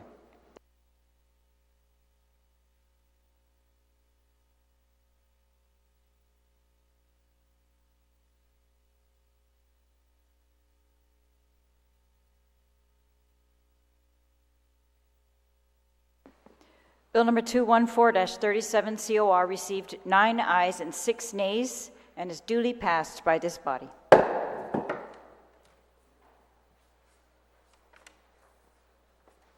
Bill number 216-37 COR. Clerks, please read the title. Bill number 216-37 COR, introduced by Roy A.B. Kanata, Joe S. San Augustine. An act to amend section 9112 of Chapter 9, Title 3, Guam Code Annotated, relative to the enforcement of electioneering at polling places. Roll call. Senator Barnett. Senator Barnett, aye. Senator Blas. Senator Blas, nay. Senator Brown. Senator Brown, nay. Senator Dueñas. Senator Dueñas, nay. Senator Fisher. Senator Fisher, aye. Senator Lujan. Senator Lujan, aye. Vice Speaker Munya Barnes. Vice Speaker Munya Barnes, aye. Senator Parkinson. Senator Parkinson, aye. Senator Perez. Senator Perez, aye. Senator Kanata. Senator Kanata, aye. Senator San Augustine. Senator San Augustine, aye. Senator Siniclis. Senator Siniclis, aye. Senator Shelton. Senator Shelton, aye. Senator Titagui. Senator Titagui, nay. Speaker Talahi. Speaker Talahi, aye.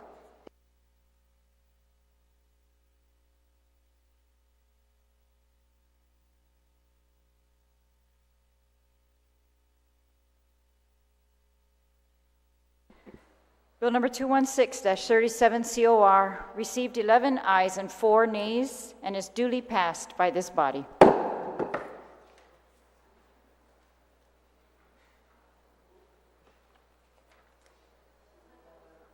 Did I read?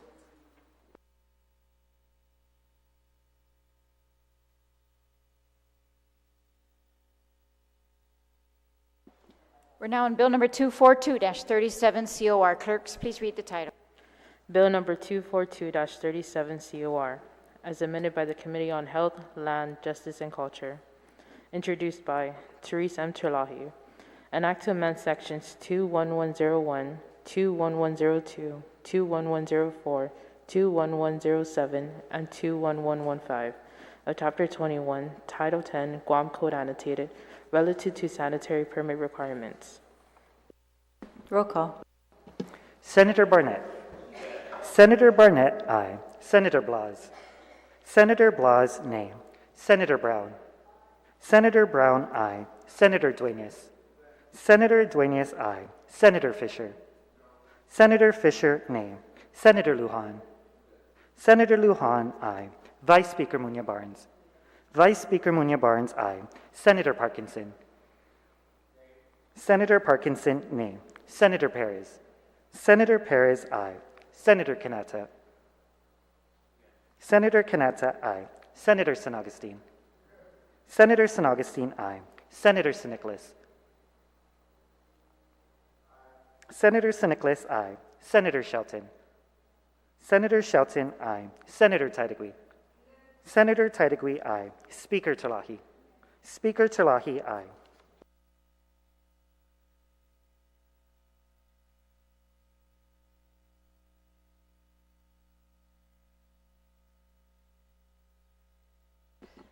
Bill number 242-37 COR received 12 ayes and 3 nays and is duly passed by this body.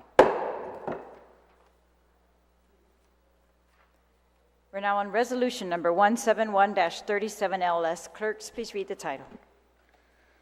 Resolution number 171-37 LS, as amended by the author and substituted and further amended on the floor.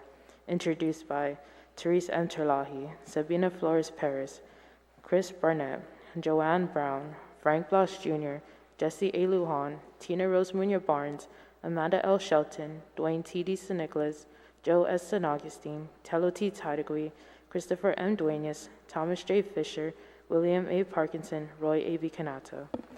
Relative to expressing the support of Iminar 37 na legislature in Guam, the 37th Guam Legislature, for the passage of measures by the U.S. Senate and the U.S. House of Representatives during the 118th Congress, which would amend the Radiation Exposure Compensation Act to include the people of Guam as downwinders of U.S. Pacific nuclear test sites, extend the claims period, and improve compensation and benefits. Roll call. Senator Barnett.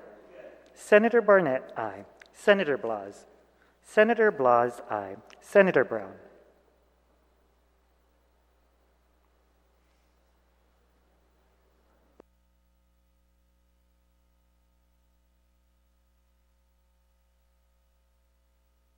Senator Brown, aye. Senator Dueñas.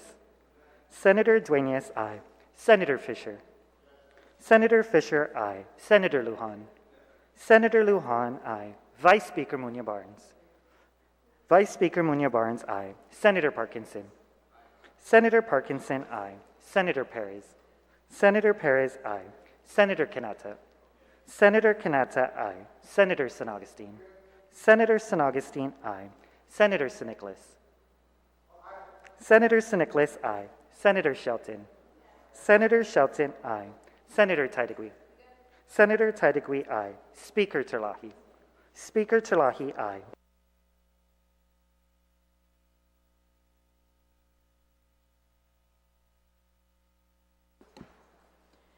Resolution number 171-37 LS received 15 ayes and is unanimously passed by this body.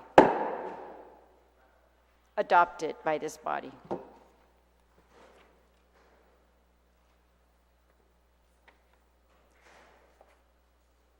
Bill number 105-37 LS. Clerks, please read the title.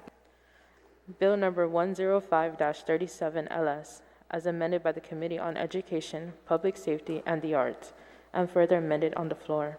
Introduced by Joe S. San Augustine, Chris Barnett, Frank Blas Jr., Joanne Brown, Christopher M. Dueñas, Thomas J. Fisher, Jesse A. Lujan, Tina Rose Muñoz Barnes, William A. Parkinson, Sabina Flores Perez, Roy A. B. Kanata, Dwayne T. D. San Nicolas, Amanda L. Shelton, Telo T. Taigui, Therese M. Terlahi. An act to add a new section 4124B3 of Chapter 4, Title 17, Guam Code Annotated, relative to adding school and village beautification as part of the requirement of student service learning hours. Roll call. Senator Barnett. Senator Barnett, aye. Senator Blas. Senator Blas, aye. Senator Brown. Senator Brown, aye. Senator Dueñas.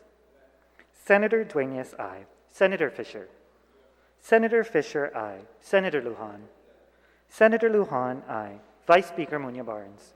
Vice Speaker Muñoz Barnes, aye. Senator Parkinson. Senator Parkinson, aye. Senator Perez. Senator Perez, aye. Senator Kanata. Senator Kanata, aye. Senator San Augustine. Senator San Augustine, aye. Senator San Nicolas. Senator San Nicolas, aye. Senator Shelton. Senator Shelton, aye. Senator Taitigui. Senator Taitigui, aye. Speaker Terlahi. Speaker Terlahi, aye.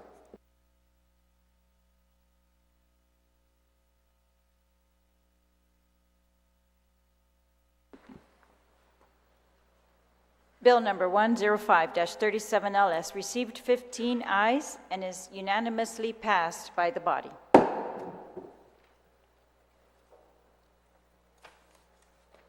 Bill number 119-37 LS. Clerks, please read the title.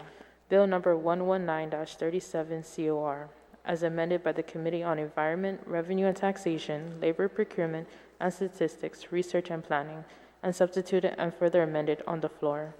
Introduced by Sabina Flores Perez, Chris Barnett, Telo T. Taigui, Therese M. Terlahi, Joanne Brown, William A. Parkinson, Thomas J. Fisher, Amanda L. Shelton, Jesse A. Lujan, Frank Blas Jr., Christopher M. Dueñas, Tina Rose Muñoz Barnes, Roy A. B. Kanata, Joe S. San Augustine, Dwayne T. D. San Nicolas. An act to repeal Article 14 and add a new sub-Article G to Article 2 of Chapter 5, Title 5, Guam Code Annotated, relative to revitalizing the Guam Procurement Advisory Council to modernize procurement in order to promote public confidence and achieve best value in service to our community. Roll call. Senator Barnett. Senator Barnett, aye. Senator Blas. Senator Blas, aye. Senator Brown. Senator Brown, aye. Senator Dueñas. Senator Dueñas, aye. Senator Fisher. Senator Fisher, aye. Senator Lujan. Senator Lujan, aye. Vice Speaker Muñoz Barnes. Vice Speaker Muñoz Barnes, aye. Senator Parkinson.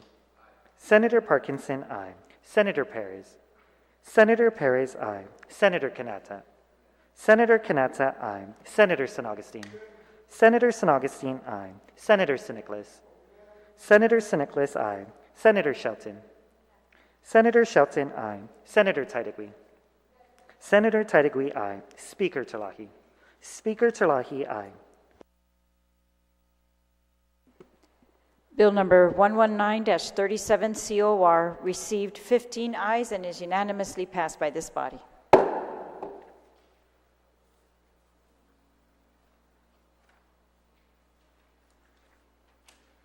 Bill number 133-37 COR. Clerks, please read the title.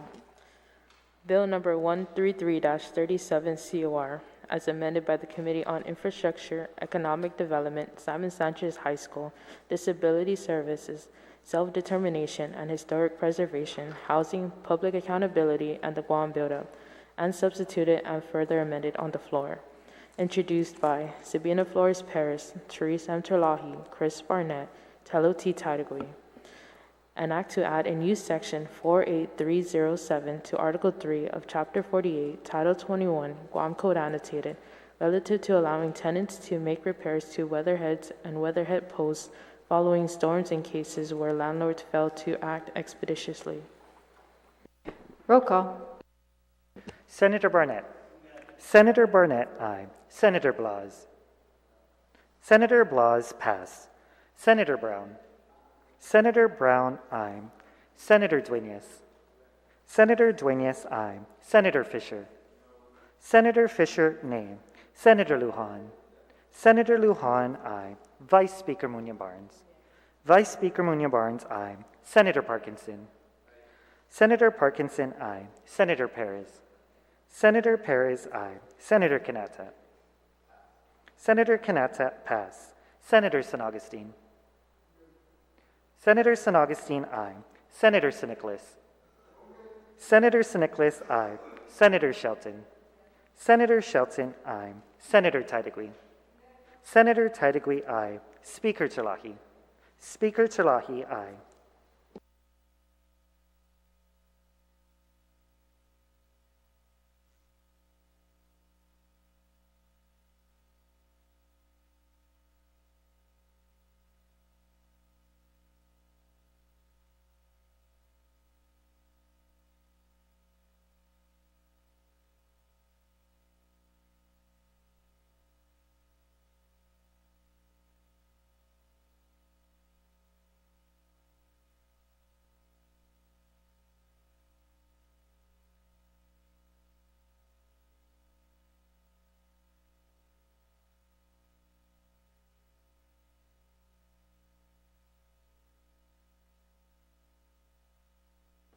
Senator Blas.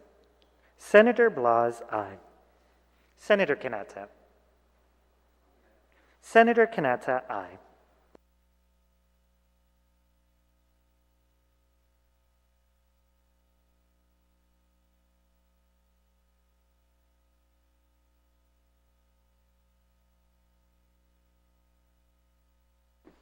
Bill number 133-37 COR received 14 ayes and 1 nay. Bill number 133-37 COR is duly passed by this body.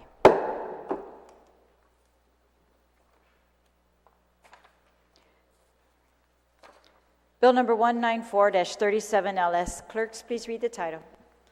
Bill number 194-37 LS, as amended by the Committee on Environment, Revenue and Taxation, Labor Procurement and Statistics, Research and Planning, and substituted on the floor. Introduced by Sabina Flores Perez, Therese M. Terlahi, Chris Barnett. An act to amend Section 6209C of Article 2, Section 6306 and 6308 of Article 3, Section 6401A, 6403, and 6405 of Article 4, and Section 6603 of Article 6, all of Chapter 6, Title 11, Guam Code Annotated, relative to updating the fines and penalties concerning tobacco, nicotine, and electronic cigarette violations. Roll call. Senator Barnett. Senator Barnett, aye. Senator Blas. Senator Blas, nay. Senator Brown. Senator Brown, aye. Senator Dueñas. Senator Dueñas, aye. Senator Fisher. Senator Fisher, aye. Senator Lujan. Senator Lujan, aye. Vice Speaker Muñoz-Barnes. Vice Speaker Muñoz-Barnes, aye. Senator Parkinson. Senator Parkinson, aye. Senator Perez. Senator Perez, aye. Senator Kanata. Senator Kanata, aye. Senator San Augustine.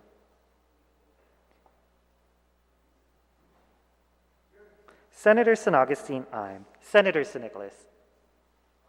Senator San Nicolas, aye. Senator Shelton. Senator Shelton, aye. Senator Taitigui.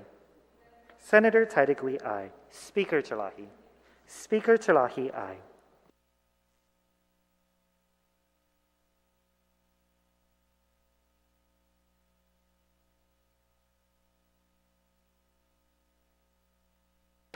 Bill number 194-37 LS received 14 ayes, 1 nay, and is duly passed by this body. Resolution number 311-37 COR. Clerks, please read the title. Resolution number 311-37 COR, as amended on the floor, introduced by Tina Rose Munoz Barnes, Christopher M. Duenas, Jesse A. Lujan, Roy A.B. Kanata, Dwayne T.D. San Nicolas, Frank Bosch Jr., Joe S. San Augustine, Amanda L. Shelton, Tello T. Taitigui, Chris Barnett, Joanne Brown, Thomas J. Fisher, William A. Parkinson, Sabina Flores Perez, Teresa M. Terlahi, relative to supporting the participation of the Republic of China, Taiwan, as an observer at the World Health Organization's 77th World Health Assembly, and to reaffirm support of the participation of the Republic of China, Taiwan, as an observer in international organizations. Roll call. Senator Barnett. Senator Barnett, aye. Senator Blas. Senator Blas, aye. Senator Brown. Senator Brown, aye. Senator Duenas. Senator Duenas, aye. Senator Fisher. Senator Fisher, aye. Senator Lujan. Senator Lujan, aye. Vice Speaker Munoz Barnes. Vice Speaker Munoz Barnes, aye. Senator Parkinson. Senator Parkinson, aye. Senator Perez. Senator Perez, aye. Senator Kanata. Senator Kanata, aye. Senator San Augustine. Senator San Augustine, aye. Senator San Nicolas. Senator San Nicolas, aye. Senator Shelton. Senator Shelton, aye. Senator Taitigui. Senator Taitigui, aye. Speaker Chalahi. Speaker Chalahi, aye.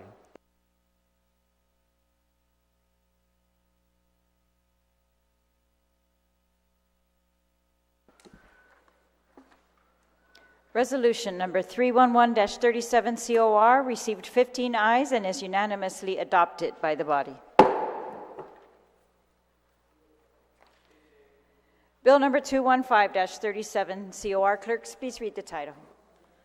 Bill number 215-37 COR, as amended on the floor, introduced by Roy A.B. Kanata, Joe S. San Augustine, an act to amend Section 1903 of Chapter 19, Title 1, Guam Code Annotated, and to amend Sections 30101 of Article 1, Chapter 30, Title 5, Guam Code Annotated, relative to the election and qualification processes for the offices of the Public Auditor and the Attorney General of Guam.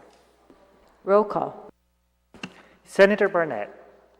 Senator Barnett, name. Senator Blas.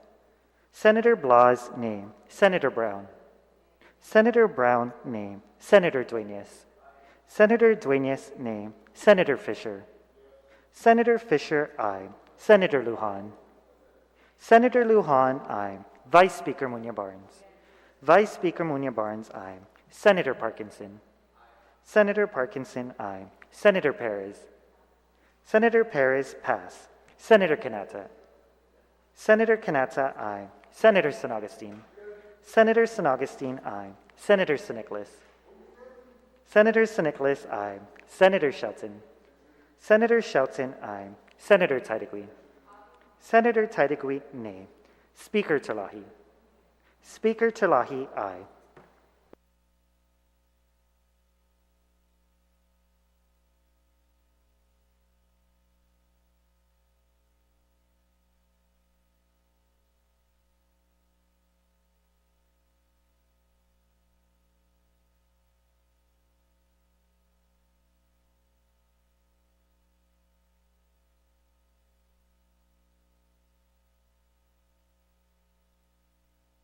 Senator Perez. Senator Perez, nay.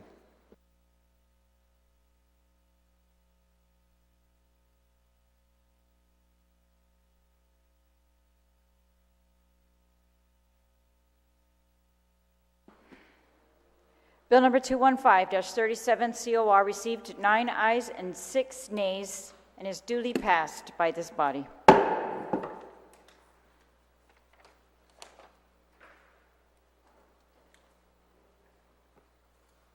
We're now moving to the voting file.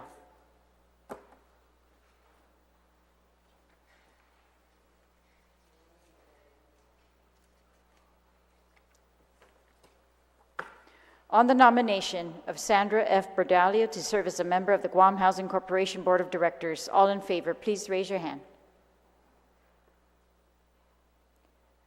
Sandra F. Berdalio received unanimous support and is duly confirmed by this body.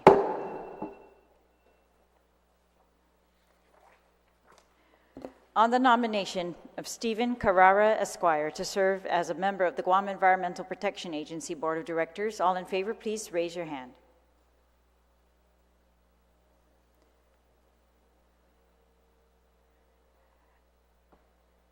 Stephen Carrara Esquire received majority support and is duly confirmed by this body.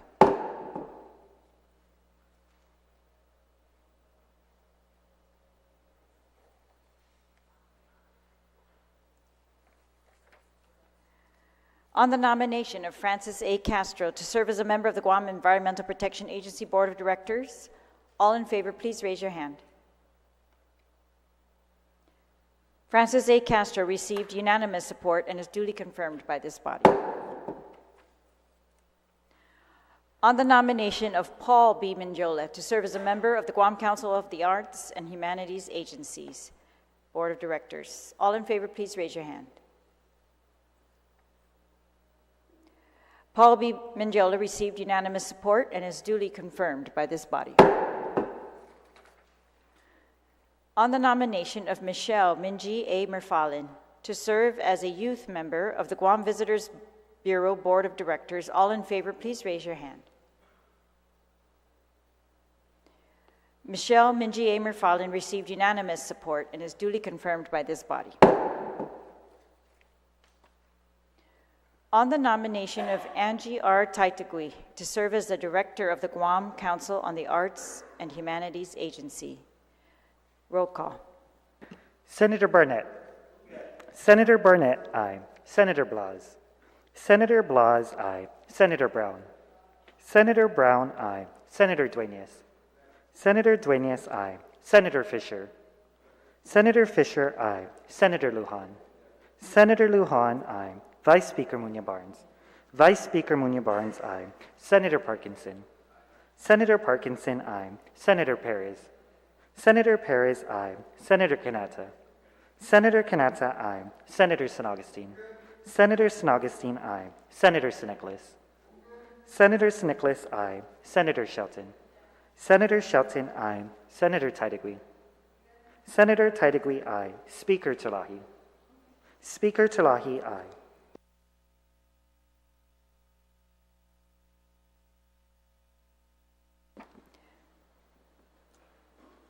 Angie R. Taitagui received 15 ayes and 0 nays and is unanimously confirmed by this body.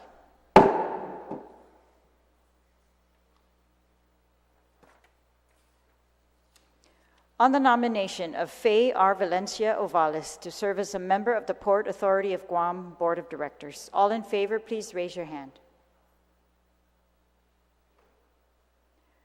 Faye R. Valencia Ovales received unanimous support and is duly confirmed by this body.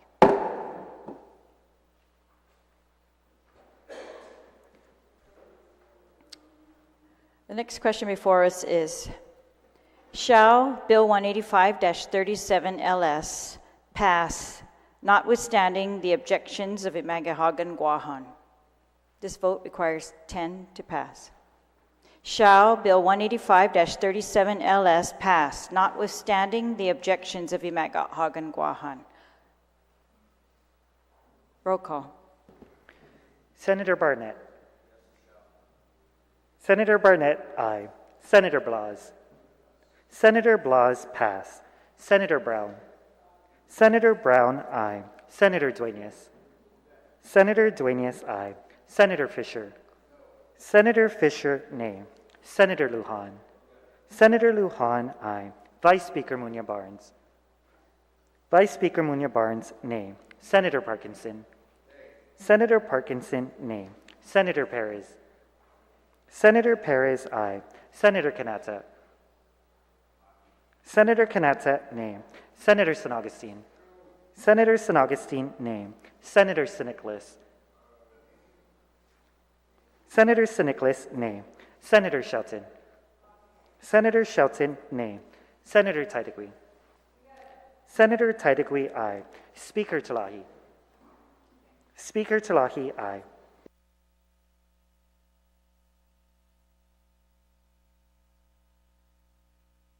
Senator Blas. Senator Blas, pass. Senator Blas. Senator Blas, pass, nay.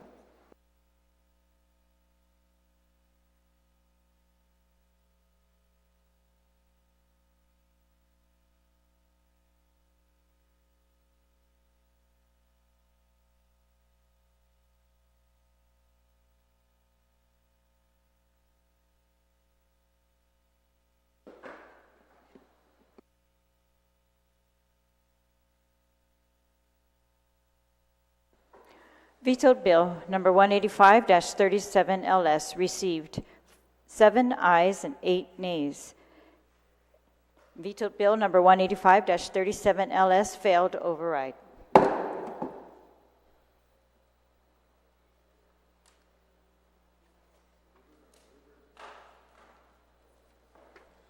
Madam Speaker.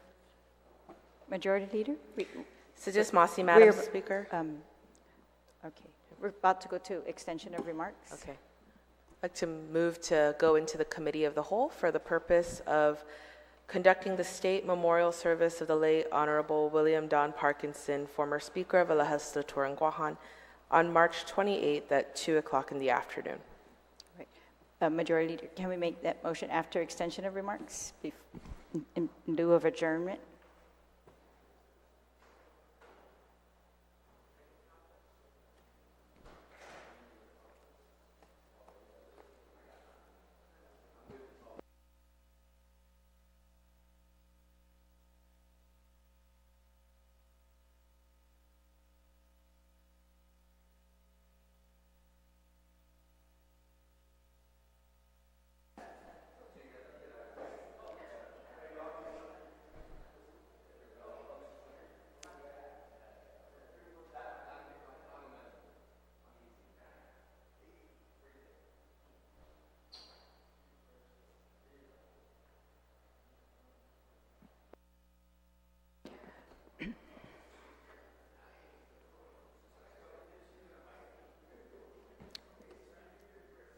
I will allow that motion after a brief extension of remarks. If there's anyone who would like to give brief extension of remarks, you are welcome to do that right now. Senator Nicholas, you are recognized. Thank you, Madam Speaker. I want to end this this session on a much lighter note. It's a mess tomorrow, and I have a mess tomorrow story to tell. The tomorrow that I know, I've learned from my father. He taught me how to go shrimping. And he made me catch. We go to the river with our shrimp traps, and we learned a lot. And it was like I said, I learned all the tomorrow that I know is from my father, and I hope he's looking down here because. Dad, you deserve this praise. And the tomorrow that I know is about, compassion, it was love. Whenever we got extra shrimp, you give it to the manamcos. Whenever you leave Guam, before you leave Guam, before we left the island, my dad would always bring us to all the manamcos to amen them before we would leave. That's the Guam I know. Full of compassion, full of warmth. My dad would always cook good food, and He'd always know that good food brought people together. And he'd also like to make people laugh. And that's our culture, you know, to laugh and to eat together. And we would go down to Umeng River in Agate, and we would place the traps, and I learned a lot from my dad, you know. And I said, Dad, why do we face the opening of the trap downstream? And he would say, oh, because the shrimp will smell the bait and climb into the trap. And one day I decided not to follow my dad's instructions, and I turned the trap the other way. And we come in the morning to pick up the nasa, and I caught a lot of twigs and rocks and branches. You know, so in the same way, you know, you got to honor our manamkos, and that's also part of being Chamorro. You know, we take great care. You don't really value your island and where you're from until you go someplace. When I was in the military, you know, all of us Guam people, no matter what color you are, what ethnicity you are, as long as you were wearing the national garb and you had that Guam patch on you, we were all together. And that's the Guam I know. And since it's Mes Chamorro, I want to celebrate that about us, about working together and laughing together and taking care of our children and loving our manamkos and respecting our island. There's another thing that I learned when my dad would bring me shrimping, and I said, Dad, why do these shrimps in the water look cooked? He says, oh, because somebody was here before us and they bleached the water. And so, the same token, we also have to respect our island. And I know we all want a hospital. I don't think there's anybody here wants a hospital more than me. I get so excited when we say we're going to try to build something new. And I was hoping, you know, that the governor relented, but she is the governor, and I respect her. And there's one more thing that I wanted to say about our manhopin, like Roy here, Senator Roy. He chose the high road, and he mentioned that. And it takes a lot to run for office, and he's such a young character. But opened my eyes today, and I respect that a lot about him. Also, I want to say thank you to Senator Fisher. He always has a way of putting things, making it easy to understand. So, you know, sometimes my dad would I'm not confused, but Senator Fisher makes it possible to understand and work with clarity, and I respect that. But I want to go back to Senator Roy. He's a real young guy, and it takes a lot to run for office. And also in the same, in the same light with Chamorros, you know, we also got to encourage our young to do good, to do right, and I respect him for that, taking up the oath to become a senator. And I'd like to wish everybody a safe rest of the Mes Chamorro, and Biba Guam, Biba Chamorro, Biba Todos Hamzu. Thank you, Madam Speaker. Thank you, everybody. Viva and Jesus Masi, Senator St. Nicholas. Extension of remarks, Senator Barnett, you're recognized. Wait. Sorry, we're having audio. We're going to.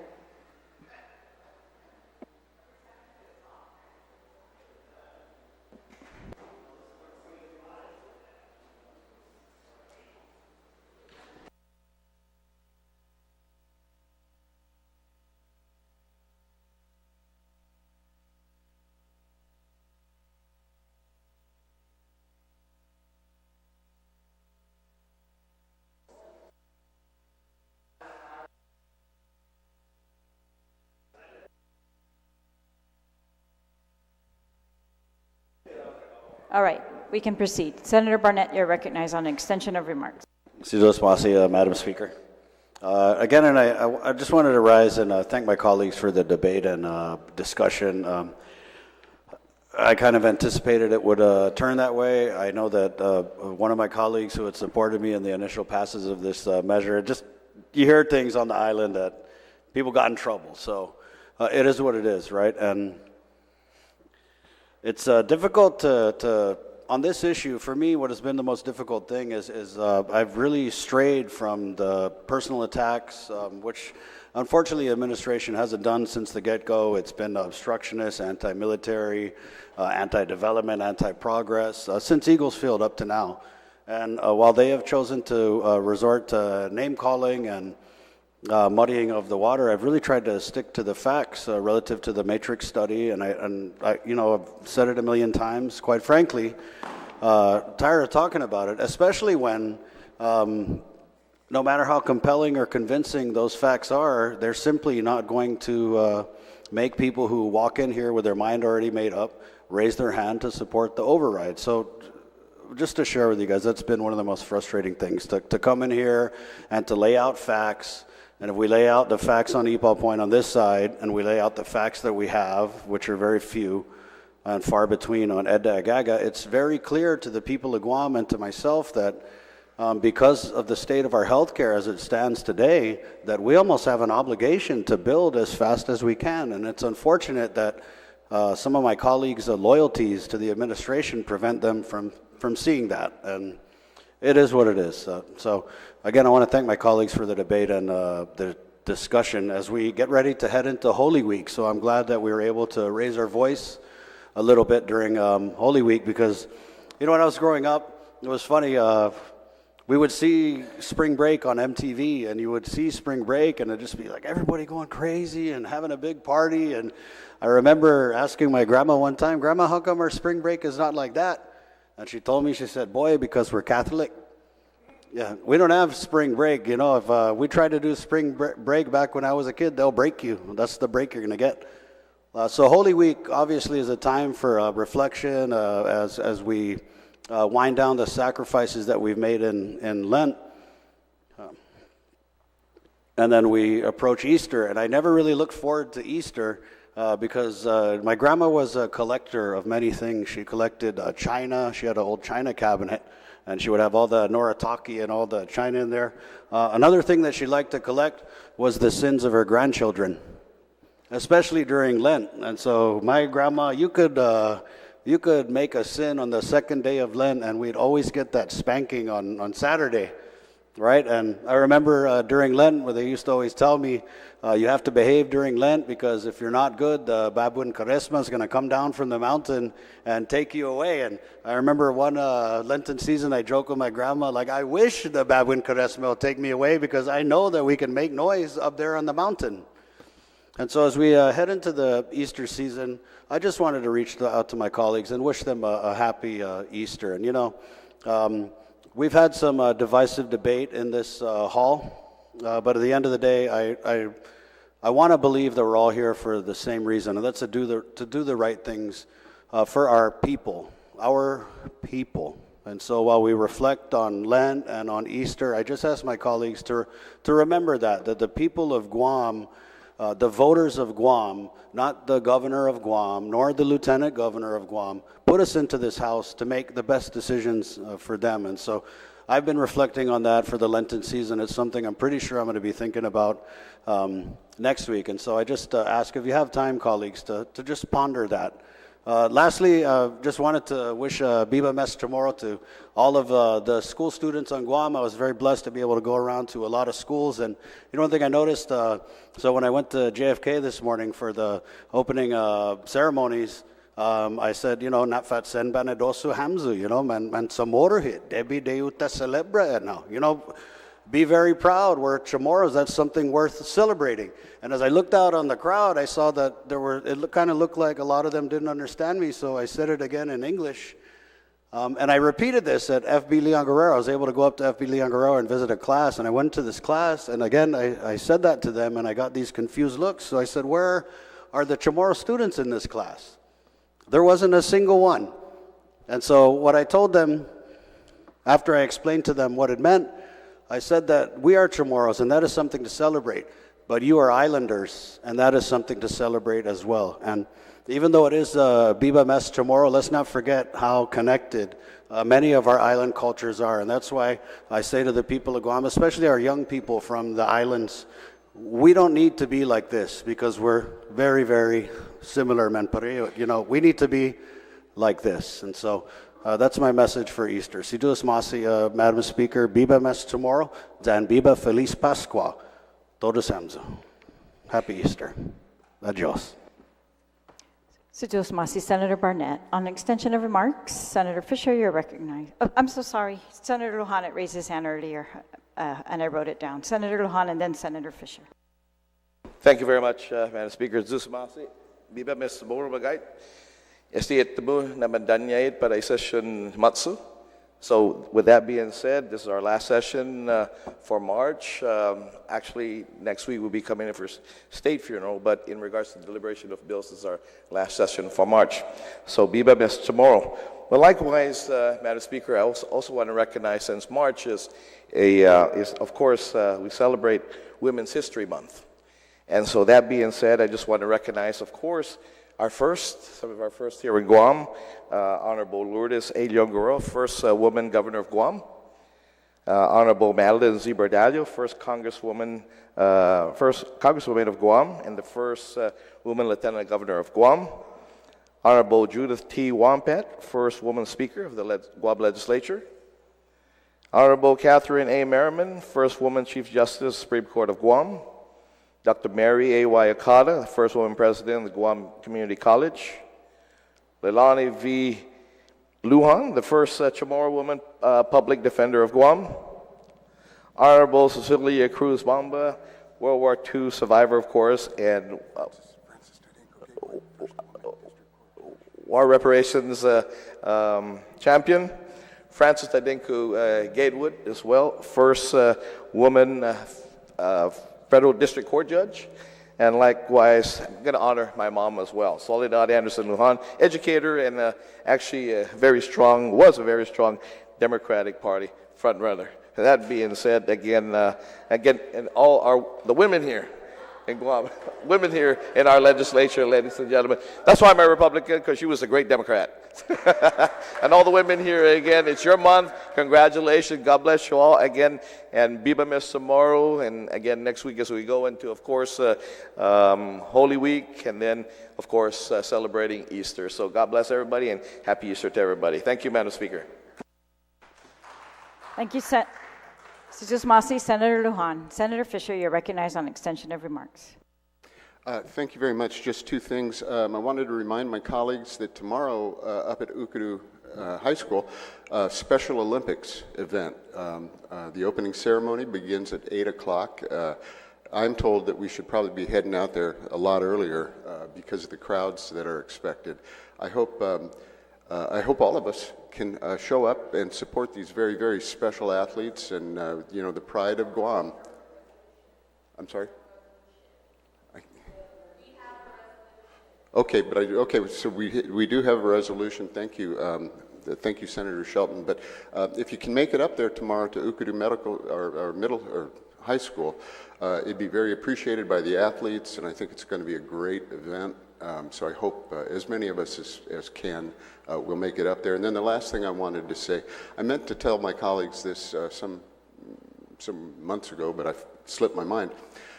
I submitted a Freedom of Information Act request to the executive director, I think, of the Guam Legislature to demand the production of certain things. Among those things were video of certain sessions that we have taken that, we can see it on the screen and, at night and so forth. So I wanted copies of the videos for a purpose.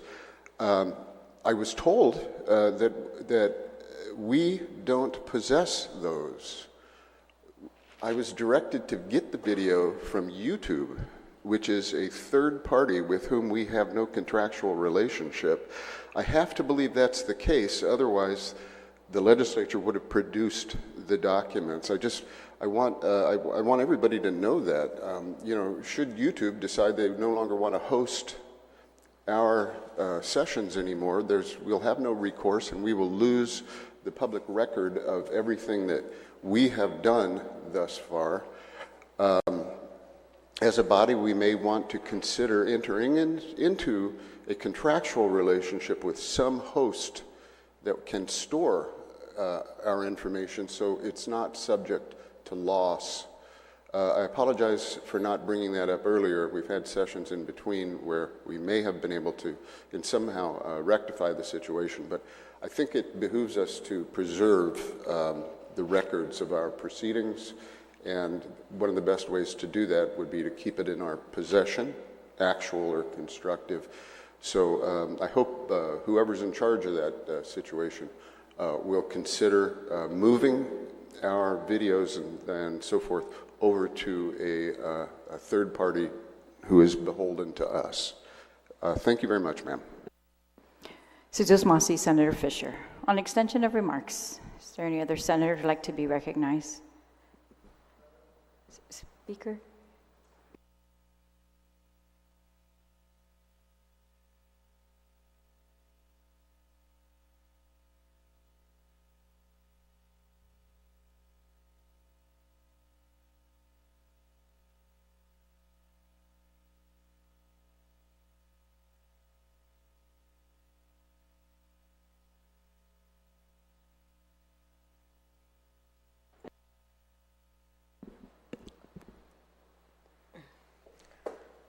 Speaker Therese, on extension of remarks, you are recognized. Sijus Masi, Madam Speaker, and I want to thank my colleagues for their support of the resolution for RICA. And as we send that to Congress, we send our prayers as well for its Congress's passage of inclusion of Guam under the for the RICA compensation. Also, Sijus Masi for the passage and your support on my bill to update the sanitary permit requirements for the Department of Public Health and Social Services. We know they're very short-staffed, but they are doing their best to inspect these places and make sure that they are safe for the people of Guam. I rise today on my extension of remarks on an ongoing issue affecting another part of the Department of Public Health and Social Services, and that is the Child Protective Services and the children that they care for. There is an urgent need for foster parents for the children under CPS custody. The numbers speak volumes. With 667 children in CPS custody, 2,211 children being the subject of CPS referrals, and only 73 licensed foster homes. The gap is wide and the need is profound. The number of children needing care may continue to escalate. Of the 50 children staying at shelters now, about 16 of them are eligible for foster placement, but there hasn't been any found. The nurturing embrace of a family can make a huge difference in a child's life. That's what our law is based on, that philosophy. Yet, too many of the children under the protection of our Child Protective Services remain without this essential comfort, despite the efforts of CPS. My appeal today is clear and it's urgent. We need more individuals and families to step forward as foster parents. We do not do this lightly.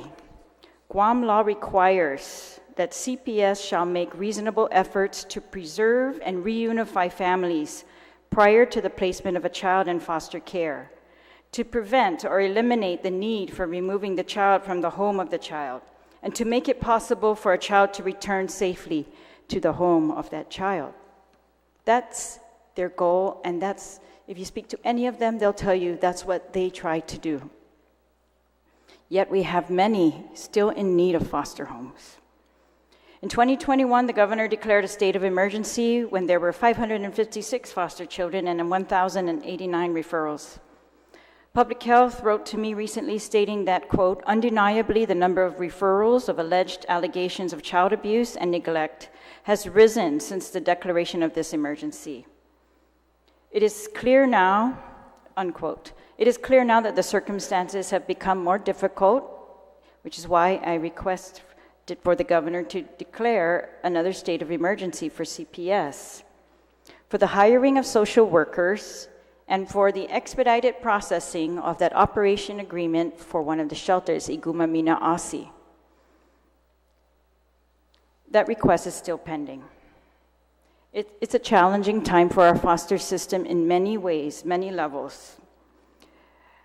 Despite the government's health insurance for foster children, stipends to foster parents, social services, public assistance, the assistance of our mayors in an island-wide campaign to recruit foster parents, foster families, despite the dedication of our CPS workers, the dedication of Harvest House and many other nonprofits and the businesses who contribute to those nonprofits, and despite the dedication and compassion of our current foster parents, we must recognize the difficulties we face, including the delays in disbursement of foster care stipends, which impacts the well-being of current foster families and also discourages new families from stepping into this vital role.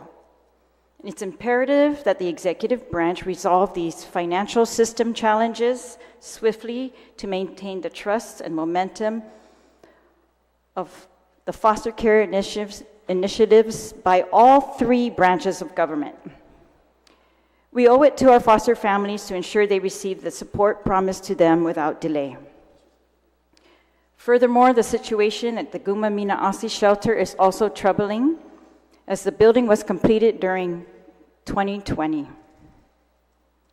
The shelter is operating without an operations management contract. And so the responsibility to care for the children at those shelters is falling on CPS workers. And this pulls those CPS workers away from their cases and the important duties and responsibilities that only they can accomplish for all of us that will help to facilitate these children into safe and loving homes. Thus, the lack of that contracted management services compromises both the welfare of the children and the efficiency of the Child Protective Services. After several invitations for bids were submitted by Public Health, first they did an RFP, and then got almost to the end, and then they canceled the RFP, Public Health did.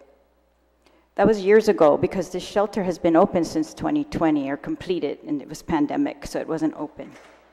Then the invitation for bids were done by Public Health and sent to GSA. GSA told Public Health that they need to submit an RFP.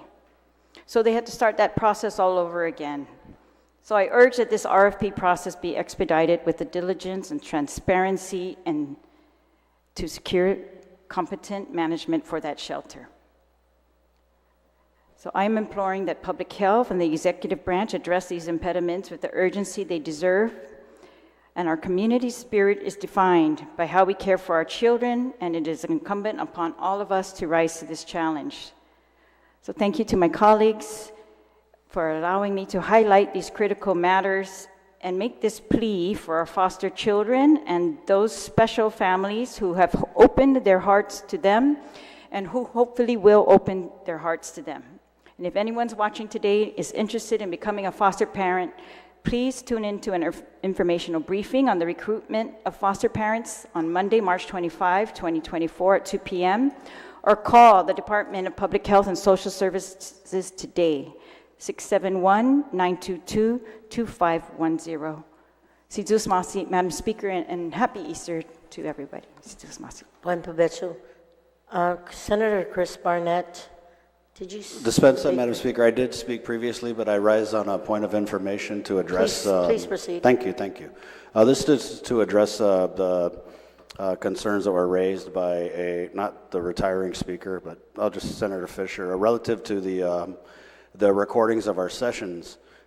We do maintain hard copies of our sessions, and we guard those hard copies of our sessions, which is why when people send a FOIA request, we refer them to the YouTube page, because we're not going to be passing out our original recordings, and whatever you see on YouTube is exactly what we have on our hard copies and our files of these sessions. However, if you send a FOIA request for example, today's session, it's very voluminous to provide an individual with over 4 hours of video footage, and that's why we refer everybody who makes FOIA requests for a session of videos to the YouTube page, where again, exactly what we have on our hard drives are available on the YouTube page, ma'am.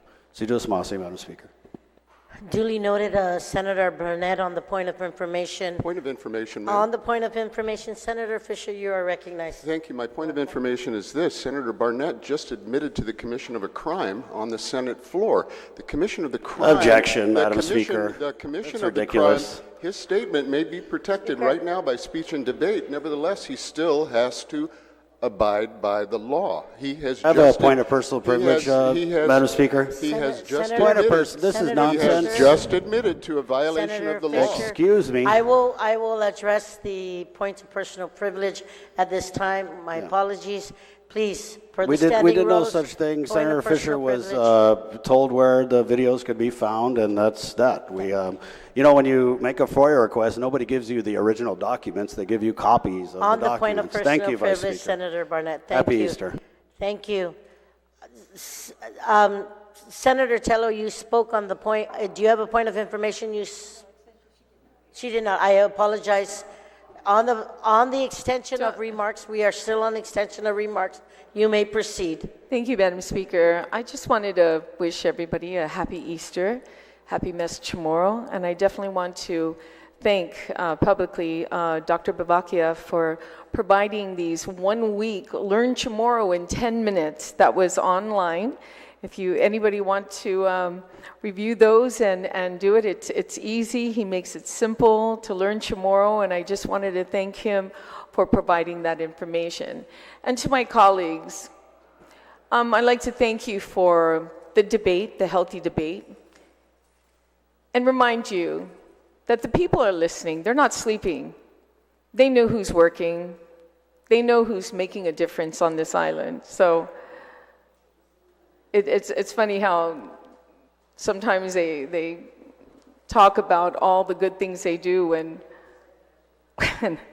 I'm sorry, but sometimes I don't see that at all. And it just boggles me that many of them still continue to lose the people's trust. And it's disheartening. The people of Guam doesn't deserve it, and definitely doesn't deserve to think that they don't know better. I thank everyone who's been watching the legislature. Thank you for staying on top of things. Thank you for seeing what's going on. And thank you for recognizing those who do work very hard in this body. Thank you. Si Diyos masi, Senator Taitzagui. On extension of remarks, is there anyone else? Are there any announcements? If not, Majority Leader, you are recognized. Sujuas Masi, Madam Speaker, I'd also like to wish everyone a very happy Mes Chamorro, a happy Women's History Month that we've been celebrating here in the legislature as well, and of course a happy Easter. May the resurrection of Christ fill all of our hearts with renewed faith and hope in our people and our island, and continue to encourage us to do the work we do here in the legislature. With that, Madam Speaker, I'd like to move to resolve into the Committee of the Whole for us to conduct the state memorial service of the late Honorable William Don Parkinson, the former Speaker of the Legislature in Guam, which will take place on Thursday, March 28th, 2024 at 2 o'clock in the afternoon, and to allow the honored guests into the Speaker Antonio R. Pinco Legislative Session Hall, and that this funeral be conducted in its formal manner.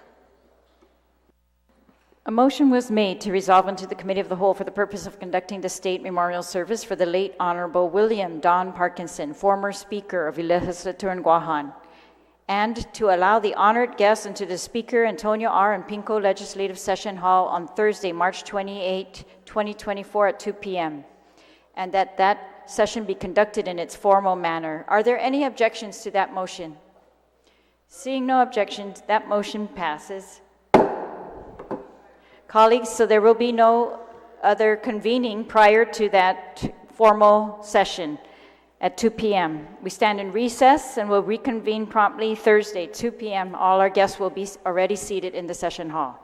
Recess until Thursday, 2 p.m., March 28.